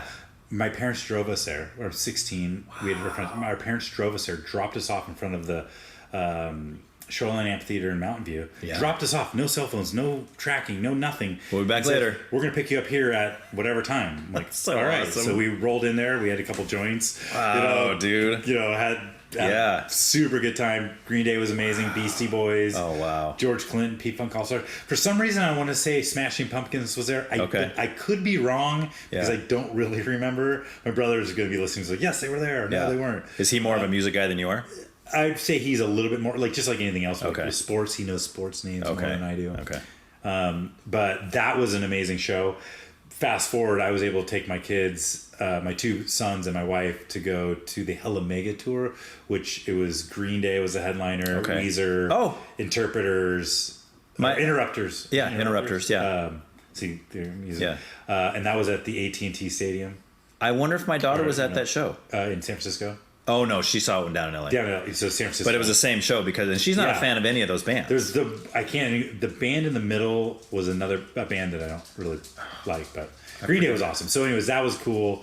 Back in back in when I moved here, so we didn't go to many shows when I was in Modesto. Mm-hmm. I would even though there's so many out there. There might have been more than I thought. But when I moved here, we saw we went there. I forget what it was called in Atascadero, but it was like this warehouse building, and we saw Blink-182 there. Oh, nice! What year was that? Do you remember? Like 96. Oh, okay. Yeah, I mean it was like a small show. Yeah. So it was them with I think like Face to Face and a couple other bands. I've seen a lot of Pennywise. Okay, that's a band I still have never seen live. Oh, really? I've always wanted to. I've heard their live album, but I've never seen them live. We've, get on stage during Broham all the time. Like the last time we saw him right before COVID, I bleached my hair. I took my son with me. My 19-year-old who was 15 at the time. We both bleached our hair. I dressed like I was in the 90s. Nice. We ended up. They pulled us up on stage in the middle of the show. Oh. So we had sideshow the whole time, and then we got to sing Bro Hymn on the mic the whole time. Dude, that's epic. Bunch of Pennywise. Yeah. My very first show was Primus. Okay. In Fresno. Okay. At Fresno State. I could still smell that show, like the man sweat and mustiness of. What year was that? That was probably 93-ish. Okay, so like 93, 94. pork soda era? Yeah, pork soda. Okay. Yeah. Nice. And I mean, so like again, I'm not one of those guys like my favorite album is this. Yeah. I like No Use for a Name as a band that comes to mind. I like those guys a lot. Yeah. I got to see them. I saw with them Primus at Sierra Tahoe. Okay. Right during a snowboard contest. So you've seen Primus more than once? Oh yeah, I've seen them. Okay. Yeah, I saw them at Vina Robles. Okay. When they did the Rush thing. Nice. We saw them one other time. But yeah, I mean, I've been to the Warped Tour. Back when we had the shop, we did the Warped Tour, and we were able to skate the vert ramp during the Warped Tour. Dude. That's so cool. Yeah, I saw No Use for a Name at Ventura Theater. Oh, with good place. It was like the Fat Tour, I think, and I think it was like J Church, No Use for a Name. Can't remember who else was there. There's a lot of those fat bands that I never got to see that I wish I would have like strung out and Good Riddance. I've seen them a couple times. See, it's like a couple times. See, and if you listen to Slappy's episode, he talks about Strung Out a lot. Yeah, It's like one of his favorite bands. Yeah, and he's seen them quite a few times, and he's like, "Oh, dude, you got to see him." I said, "I'd love to see him." Yeah, I saw them in San Luis. Like when you go the back way to San Luis Obispo from Pismo. Yeah, there's that like I don't know what it's called. But like, I wouldn't call it Armory for some reason. Like towards the it's like right as you take towards the airport. No, that road that goes from Pismo and then you take a left. It's like right there on the left. Okay. Like anyways, it's back there. Saw it was them and Less Than Jake. Oh, nice. That was a super fun show. Yeah. People always try to tell me ska sucks, and I'm like, dude, listen to good ska, and you won't say that. Skink and Pickle. Yeah, dude, remember them at Sonoma State. Oh man. Yeah, I've been to. I mean, if I had more money, I would go to shows all the time. Do you have a favorite show? I was just or a like best live performance? I would say Lollapalooza was probably the most iconic thing I've ever been to. The 94 one? 94 one. Okay. Yeah, I mean, I saw Beastie Boys in Sacramento. That was an insane show. Yeah. I saw Florence Machine. Dude, beautiful, wonderful show. Oh yeah, fun show. Interesting show was Hole. I saw Hole. Oh no way. Regret shows. I never saw Nirvana. I never saw Nirvana. I would love to have seen Nirvana. Oh yeah. Have you seen any of the like grunge guys from the 90s? Alice in Chains, Pearl Jam. No. Pearl Jam. I would have loved to see Pearl Jam. I love Again, Pearl Jam. like I was into music, but like I wasn't like I remember my friends would go to shows, but my parents didn't go to like big concert stuff like that. Right. So like not even like Christian show. Like your parents didn't try to take you to Michael. No, my parents weren't like any weird. They weren't like weird. Yeah. Sorry, they weren't like fundamental Christians. Like my dad's. They weren't weirdos. I mean, come on. My dad's favorite. My dad saw Jimi Hendrix. Okay. So pretty iconic. Yeah. As a matter of fact, when they were at his celebration of life, that was what we ended it on. Which song? Purple Haze. Nice. And then when we were doing the military burial, they were like putting the dirt on the grave, and I had my phone and I turned the Purple Haze on. Nice. And the dude putting the dirt on looked over. He's all, "Yeah, your dad was rad." He knew. Like if I could go back in time, that'd be a show I'd want to go to. Right. Yeah. I saw Cypress Hill, Ziggy Marley. Dang, dude. Smoke and Groove show. That was at, God, that was one of those things where I don't even want to tell a story because I just don't want my kids to get the ideas of the things we, like, this, I'm like, how am I so alive? Yeah. Yeah, like, that's awesome. I love going to shows. Like, I mean, again, if I had money, I'd be taking my family to shows every weekend. Yeah. Like, do they all enjoy it too? They love it. Yeah. Does your wife enjoy shows? Yeah. Okay. Yeah, she really does. She was supposed to go see Yachtly Crew. What is that? It's like I don't even know really. It's like she won tickets. Motley Crue cover band? Or something. Okay. Yeah, but she down at a soccer game. Okay. I took the girls when they were a little bit younger. I like playing music a little bit. Like I'm not great, but like I play? went through a little Jason Mraz stage where I was playing music for my girls. So he played at Vina Robles, so I was able to take my girls to Jason Mraz. Okay. Those are those moments where very heartwarming. Yeah. Is it Mraz or Mraz or is it just Raz? Like is the M silent? Geez, I don't know. Gosh. This is stuff that keeps me up at night. Someone email us that one. Yeah. We got to know that answer. Yeah. I'm trying to think who like. Yeah, so I'm all over the map when it comes to music. Okay. Anything that like really touches my heart. Yeah. Strumbellas right now, like, have you heard of them? No. They have some good songs. It's like Strumbellas, like Stromboli, but yeah, maybe I'm pronouncing it wrong. The female version, maybe, or they're like a kind of I would almost say folky band from Canada. Okay. They have like some really good songs. My brother actually was at their show in San Diego, and he FaceTimed me. Oh, nice. And I'm like, so much goes like a lot of stuff skips the Central Coast, right? Yeah. So I'm like, music is I really like music, but again, I'm not one of those like I get super set on anything. Yeah. I guess you could probably tell that through everything that we've talked about. I don't. Yeah. I mean, I like to experience. Like I like to experience a lot of things. I want to try everything. I've driven for Uber before. Yeah. Do you notice that is there a certain like have you been in any like Christian? I'm sure you have been with some Christian shows. So the only we went to like one time our church went to like I don't know if it was Six Flags or whatever, but there was like a Christian concert. Like, like at Great America. Like Great America. Okay. There was like it was a Christian day at Great America. And who played? I wonder if it was the same show. It was the Newsboys. I think it was the Newsboys. Okay. Maybe. What was some of the other ones that was kind of like when that? we were there? It was John Rubin. No. And Supertones. Oh, Supertones! And I've been to that. Stephen Curtis Chapman and Rebecca St. James. Yeah, that's who was there. We saw Supertones' final show. Oh, did you? Yeah, it was supposed to be their final show, but then they came back a few years later. It was down in Biola. I saw them in Ventura with Five Iron Frenzy. The Supertones and Five Iron Frenzy? I believe it was. Are you talking about recently? A couple years back? This is okay. We actually, it was right before prom, and me and my brother were down there, and we met these twins, and we invited them to go to prom with us. Okay. So me and my brother. So you could show me the picture, and I wouldn't be able to tell which who was who. Yeah. Okay. Yeah. We used, instead of a limo, we rented a tandem bike, a U-Haul truck with our friends, and put couches in the back, and my brother drove. I don't know. Okay. How our parents let us do this? I was gonna say. So how they let us do this? If my daughters is going to go to prom with these two guys, and they're like, all right, here's the deal. We're showing up in a U-Haul with couches in the back. I'm going to be like, you're not going anywhere. Sorry. This could go on forever, but okay, so you can cut. You don't have to use this story, but so I don't even. Go for it. Hit it. So I had a fake ID. Okay. I bought a bunch of beer. All right. I got us a room at the Sycamore Hot Springs in Avila. So is this high school prom? This is high school. This is 1996 Rigetti prom. Okay, gotcha. So we drive. So me and my buddy Skip Fisher, we go by. Oh, nice. I know Skip. You know Skip? Oh, yeah. We buy a bunch of beer.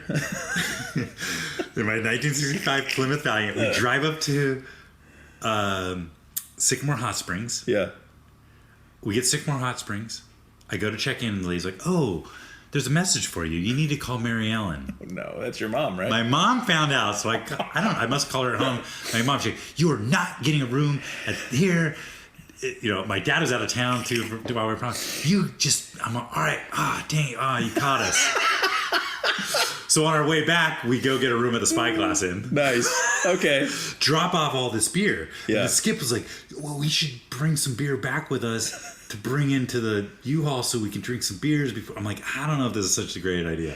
I'm like, let's just focus on drinking after prom. Right. But he convinced me. So we had this paper bag full of beer. We're getting set up for the prom. The U-Haul truck gets there. Skip's like trying to get into the back of the car, but all the parents are out like taking pictures of us, right? And I'm like, back in my head, I'm like, oh my God, we're gonna get so screwed on this. So prom's over. We go home. We get my car. Mom, we're going to go to a bonfire. We'll be home in the morning. Like she said, as long as you're home by 7 o'clock, whatever. Right. In the morning? Morning. That's what time we get home. All right. So anyways, we go to the hotel. we're at the hotel. Everyone's drinking, and someone's all of a sudden like, "Who brought all this soda?" And I'm like, "I don't know, maybe the Mormon kid." So we're doing the whole thing. You know, we didn't even hardly touch the. I mean, no one got super. Actually, one girl got hammered. Oh yeah. We had to like help her. Like, So you had a big group. So we had a big group In your U-Haul. Yeah, it was all. Of us. Okay. At this point, the U-Haul was. We didn't use it. You just parked it somewhere. Yeah, we parked somewhere Okay. at the house. At the house. Okay. So then the next morning, when we get home in the morning, we walk in the house, and there's all this beer on the counter, and I'm like, what did mom do last night? We go to bed, wake up. I have to wake up and go return the U-Haul. We go to return the U-Haul. When we get back, my mom and dad are sitting there, and all this beer is still sitting on the counter, like empty beer cans. Yeah. And my dad and mom are sitting there, like looking at us, like, Explain this. explain this. Yeah. I'm like, Yeah. explain what? Like, what is all this? It's been like, Mom and Dad, were you going to do this for your breakfast? This is all that beer you had in the back of the car. And I'm like, oh my God, my mom had replaced the beer with soda thinking she had got us. That's awesome. So there really was soda and no beer. No, my mom didn't realize we dropped off a bunch. You still had most of the beer was at the Okay. hotel room. Oh we my bought a beer for like gosh. 500 people. There was like 12 Wow, of us, and dude. no one even drank. And so we're like, oh, that's where all our beer went. the Oh, soda. you got us, Mom. It's the Mormon kids brought the soda. Yeah, oh, it was so funny. Oh, dude, that's Yes. epic. Yeah, Man, that's stinking funny. yeah, yeah. Anyways, So it's hilarious to me as we're talking this whole time. All these names that keep getting brought up. We knew a lot We of the same obviously people. had the exact same people. Yet I can't remember any time ever hanging out with you or your brother, like ever. no. Like again, like I knew who you were. Ryan but- Edwards streaked it. Oh yeah, yeah, yeah, And Justin Lichtenfeld. yeah, yeah. yeah. Well, Justin used to work with me at Arnaldi's. Arnaldi's. Yeah. So you were one of the Arnaldi's people. We Yeah. did know each other. We had to have. Did you work there too? No, I mean, Oh, okay. but I knew all this. I like. Yeah. Yeah, I started working there. I feel like I knew of you. Now that I Okay. think I did know of you, but I Yeah. didn't. You might. If you look me up in the yearbook, you'd be like, oh, that Right the behind guy? you, grab it. Is I it wanna really? see it. Yeah, Oh, yeah, okay. yeah. Oh, my, yeah. Your yearbook. I want to see this. That's the senior one. Yeah. Well, because in this picture I had hair. Well, that's the thing. Even though I didn't have hair, and I started shaving my head at sophomore year in high school. But I grew it out for the senior picture just because my mom wanted me to. Yeah. She thought I looked better. Dude, this is always such a blast from the past. Yeah, right. There's Justin. Looked at him Yeah. out there. God, did you go to his funeral? Yeah. Yeah. So Ryan played music at that. Yeah, yeah. That was I remember good. talking to him too. I was a brand new Christian at that time, and it's funny because Ryan Edwards went to Calvary with me. Yeah. And he did one of our first Sundays there was they did the Easter play. Oh. And he was carrying the cross as Jesus, and I remember turning to my wife and saying, "Hey, I know Jesus." Dude, He streaked at the last. me and my wife were, and then I think my Yeah. son was baby Jesus Oh, really? Okay, in that play. in that play. Okay, yeah. See, it's tripping. Because wait, or maybe that was the Christmas me one. right there. Wait. Oh. Yeah, kind of, maybe. Yeah. But I feel like Ryan Hearn. Yeah, dude, that guy was a trip too, man. He's a good dude. Dude, all those guys. Yeah, dude, it's He's funny. an attorney now, I think. Is he really? Yeah. I know Rob May is too. Rob May, yeah.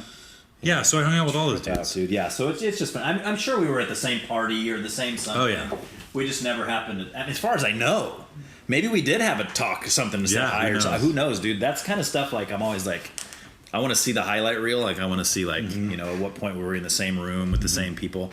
Because I mean, yeah, like all these people you're talking about, all your friends. I'm like, oh yeah, I knew that guy. I hung out with that guy, and yeah. So I worked with Justin at. I mean, I knew him in high school too, but then I worked with him. I don't know. I started there when I was 18. Yeah. I was working at Taco Bell at the time, and then I was on the tennis team in high school. So we were there for a pizza party, and one of the guys, I don't know if you know Mondo Paz. Oh, Mondo, Yeah, so he was one of the prep cooks at Arnaldi's. Yeah. And he comes out there, he's like, "Hey, and you guys 18?" And we're all sitting there, like a bunch of us raised our hands, and he goes, "Any of you guys want a job?" And like I was like, "Yeah. What are you hiring for?" You're hiring for delivery drivers. And this was my foray into Arnaldi's and the business side of it. It's the first time I was ever, and they said, he goes, "Yeah, just come back later and talk to Mike." I said, "Like what time?" Just later. Okay. So I come back later, whatever time, talk to Mike. He goes, "Yeah, you want a job?" I said, "Yeah." He goes, "Can you start tonight?" Love it. And this is like noon, right? I go, Yeah, sure. He goes, I go, what time you want me to come down? He goes, around 5. Around 5? Yeah, just show up around 5. And that was, I mean, and from that moment on, as I started to work there, I started to realize that's just the way it is here. Well, it's still there. Like, yeah, because it's Patricio's. My son worked at Patricio's. Oh, really? Yeah. Okay. Nice, dude. They're just like, it's so awesome. so weird. And like, just the way things used to, yeah. it used to crack me up because Rob May used to work there too. Yeah, yeah. And he would, I don't remember exactly what he used to do to make them so mad, but he used to say, he would come in, he used to crack me up. He'd come in, and this happened more than once. He'd come in and he'd go, man, I hate when I come in here and my name's crossed off the schedule. And he'd just work. And they wouldn't do anything about it. Like, they basically fired him by scratching his name off the schedule, and he'd just come to work. And he'd be like, I hate when they do this. And he'd just work, and they'd pay him. took care of the problem. Right. My stapler. Yeah, exactly. So it's just stinking funny, man. Yeah, but all those guys we used to work, and I worked there a long time. Then I was a pizza cook for many years there, so I had a bunch of my friends were drivers, and Yeah, it was a blast. pizza delivery was my favorite. Yeah. I delivered pizzas up in when I was up in Santa Rosa area. Oh, okay. It was just For like a chain or for like a mom and pop? no, the mom and pop. See, that's more fun. Buddy's Pizza. Nice, dude. Yeah. Like Surfer Boy. Surfer Boy Pizza? No, it wasn't surfing. It was. Okay. I mean, but he's a sports guy. Oh, okay. Dan, the owner was Dan. Yeah. Twin brother. I want to say his twin brother's name was Dave too. Trip which is out. so funny. I could be wrong. Totally side thing, but you just reminded me again. I think that the name Dan or Danny or Daniel is the name I've had most on this podcast so far. Really? Like, if you go through, there's just a bunch of Dannys and Dans and all kind of stuff. That's funny. Yeah, I don't know why. It's Yeah, just, it's weird. I mean, it's relatively common. It's a kind of a common name. I guess it'd be different. It was like, oh, there's like all these Flavios, you know. I got like 10 or 12 weird. Flavios have been on the show, you know. Yeah, but that was a blast. But you know, Ricky was a cook Yes, at Arnaldi's, at Arnaldi's, when I yeah. started there, and then he started Ricky's, so that's why I moved there. You know, I had a buddy who was looking when he was trying to sell it during COVID. He was like, "Dude, we should get this down." I'm like, Yeah. I don't know. Now sometimes Yeah. I'm like, I wish I would. I Yeah. like the pizza business would be kind of fun. Yeah. I mean, it's just like anything else. Everyone's like, I love when people are like, I love people. Like, oh, dude, I'd love to own my own business. I'm like, what do you do for a living? I'm a teacher. Wait, so you get a regular paycheck, 3 Yeah. months off, and you want to own your own business? right? Are you crazy? Like, yeah. yeah, you're mental. Like, I had a firefighter one time tell me, I wish I would have just, I wish I would have stayed and become a firefighter. Yeah. That's what I went to school for. Right. I'm like, God, owning a business is just like, Yeah. You went to school to be a firefighter? yeah. You just didn't. Got my EMT license. You just decided, I don't like this. Oh, we started the skate shop. Oh, there you go. Yeah, we started the skate Yeah. shop. That's better, Yeah. I think. No. I think it's. I mean, at least you went for your dream. Dude, you know? firefighter, I'd be probably getting close to retirement at this point. Probably. And those guys get paid to sleep. I got a buddy that's a firefighter. Yeah. No, yeah. like I mean, you it's get paid just to like anything sleep. else. Every firefighter would be like, dude, you don't understand. It's so. I'm like, yeah, but Yeah. everything has, you know. Yeah. Do you know the Silvas that own Ricky's now? Yeah. Okay. Yeah. Yeah. Pat. Pat. Yeah, Yeah. Pat and Jen. Yeah. And well, then they have the sandwich shop too. Have you eaten there? Dude, one time. What'd you get? I can't. Dude, it was good. Dude, that's the best sandwiches I've ever had in my life. Yeah, I need to go there. The Latina is the one to get. If you Is haven't, it? if you didn't get that one yet, that's the best one. I need to go there. They're all good, but that's the one. I'm on the leftovers tip right now. I don't. No. That's cheaper. Yeah, dude. Yeah. Doesn't taste as good. Well, get I don't know, dude, my wife get the makes some sandwich pretty good and then meals, the so- leftovers. Oh, does she? What's a good cook? Oh, dude, she's been killing it. Okay. Yeah. What? Okay. So this is another thing. I don't know if it was your wife or your brother's wife. One of your wives played softball on the same team as my wife. That would have been my wife. Okay. Is her name Christy? Christy. Gotcha. Okay, yeah. So there's another connection. Yeah. So we were probably at those same games together. Yeah, there's a good chance. And of it. again, just Yeah, didn't talk. Yeah. Yeah. You just didn't like me. That's what it was. You're like, there's that You guy know, again. I'm going to go stand way over here. I'm a chatty Cathy, and then there's times where it's like, I'll just kind of try not to. Yeah. Yeah. Chris, my wife gets a little like I do talk. I'll talk to anybody. Right. I mean, I love people. Yeah. Just not me. You just Yeah, don't like just you. not you. He's like, I got to get away from that guy. That guy doesn't even have Yeah. hair. Yeah. I can't talk to somebody without hair. You know, just You just won't get along. that's obviously a sign of severe stupidity. Yeah, stupidity. Yeah. Well, this was fun. Yeah, man. I hope we got some good content. I think so. Yeah. Yeah, it's kind of cool how they turn out because, and this is my favorite thing. I have no idea where this is going to go when we sit down together, and I love that. Yeah. Like, again, I have stuff here to kind of get us going, but I don't always need it. Sometimes Yeah. I do. Some people need more than others, and like there was no structure here, and I loved it. Yeah. I love that when that happens because we're just boop, boop, boop, boop. We're all Yeah. over here, go there, go there, Yeah. go there, and it's just like a normal conversation. It's like we're meeting together for coffee and Yeah, and hanging I out. think, You know? I could go into so much depth of so many different Yeah. facets of what we talked about. Oh, I bet. Hours. I bet, man. Yeah. That would be the longest episode I ever had. No. People would get bored. You put out a 14-hour episode? Oh my gosh. What were you guys thinking? All right, man. So what does your family do while you're doing this? They're down in the basement waiting. No. Oh. I tied them up down there. Hey, You just guys got a hang out. basement You in got to this wait. plan? No. Because we lived on Sloan Terrace. Oh, right here. Yeah. Okay. So my brother had the one-story version of this house. Like when I walked in, I was like, "Whoa, this looks very." That's over by where the Cambys. They used to live over there too. No, you know Jason Camby? No, he went to Rigetti. Okay. And he married Sarah. I forgot what her maiden name was in high school. I don't remember. Yeah, but yes, me and my brother were next door neighbors at one point. Oh, that's awesome, dude. That's so cool. Yeah. So No, they just go. They go wherever. Today they went to San Luis. My older daughter and her husband went with them. My wife. Oh, okay. They usually just leave because your family's old enough. Like, it's not like just because they don't want to really be here anyway while I'm doing these because it's like, oh, you can't come in here. You got to be quiet. That's all this. And plus, they're just loud. Yeah. So, and usually the dog leaves too. But today, my mom has a new dog, and we haven't introduced him yet. So, but she was pretty okay today. No, she was fine. Usually she's a lot noisier. Those are funny. Those are good sound bites too. You could always throw in there and be like, yeah, it like the realness of it is really good. Right. So it's reality, man. Yeah. Thanks, man. Appreciate it. Well, dude. Thanks again for checking out this podcast, and please tell all of your friends about it. Don't let those shadow banning savages win the battle. Also, I would love to hear your feedback. You can contact me at whycan'twetalkabout at proton.me. Make sure that you subscribe so that you'll be notified whenever new episodes are released. Thanks.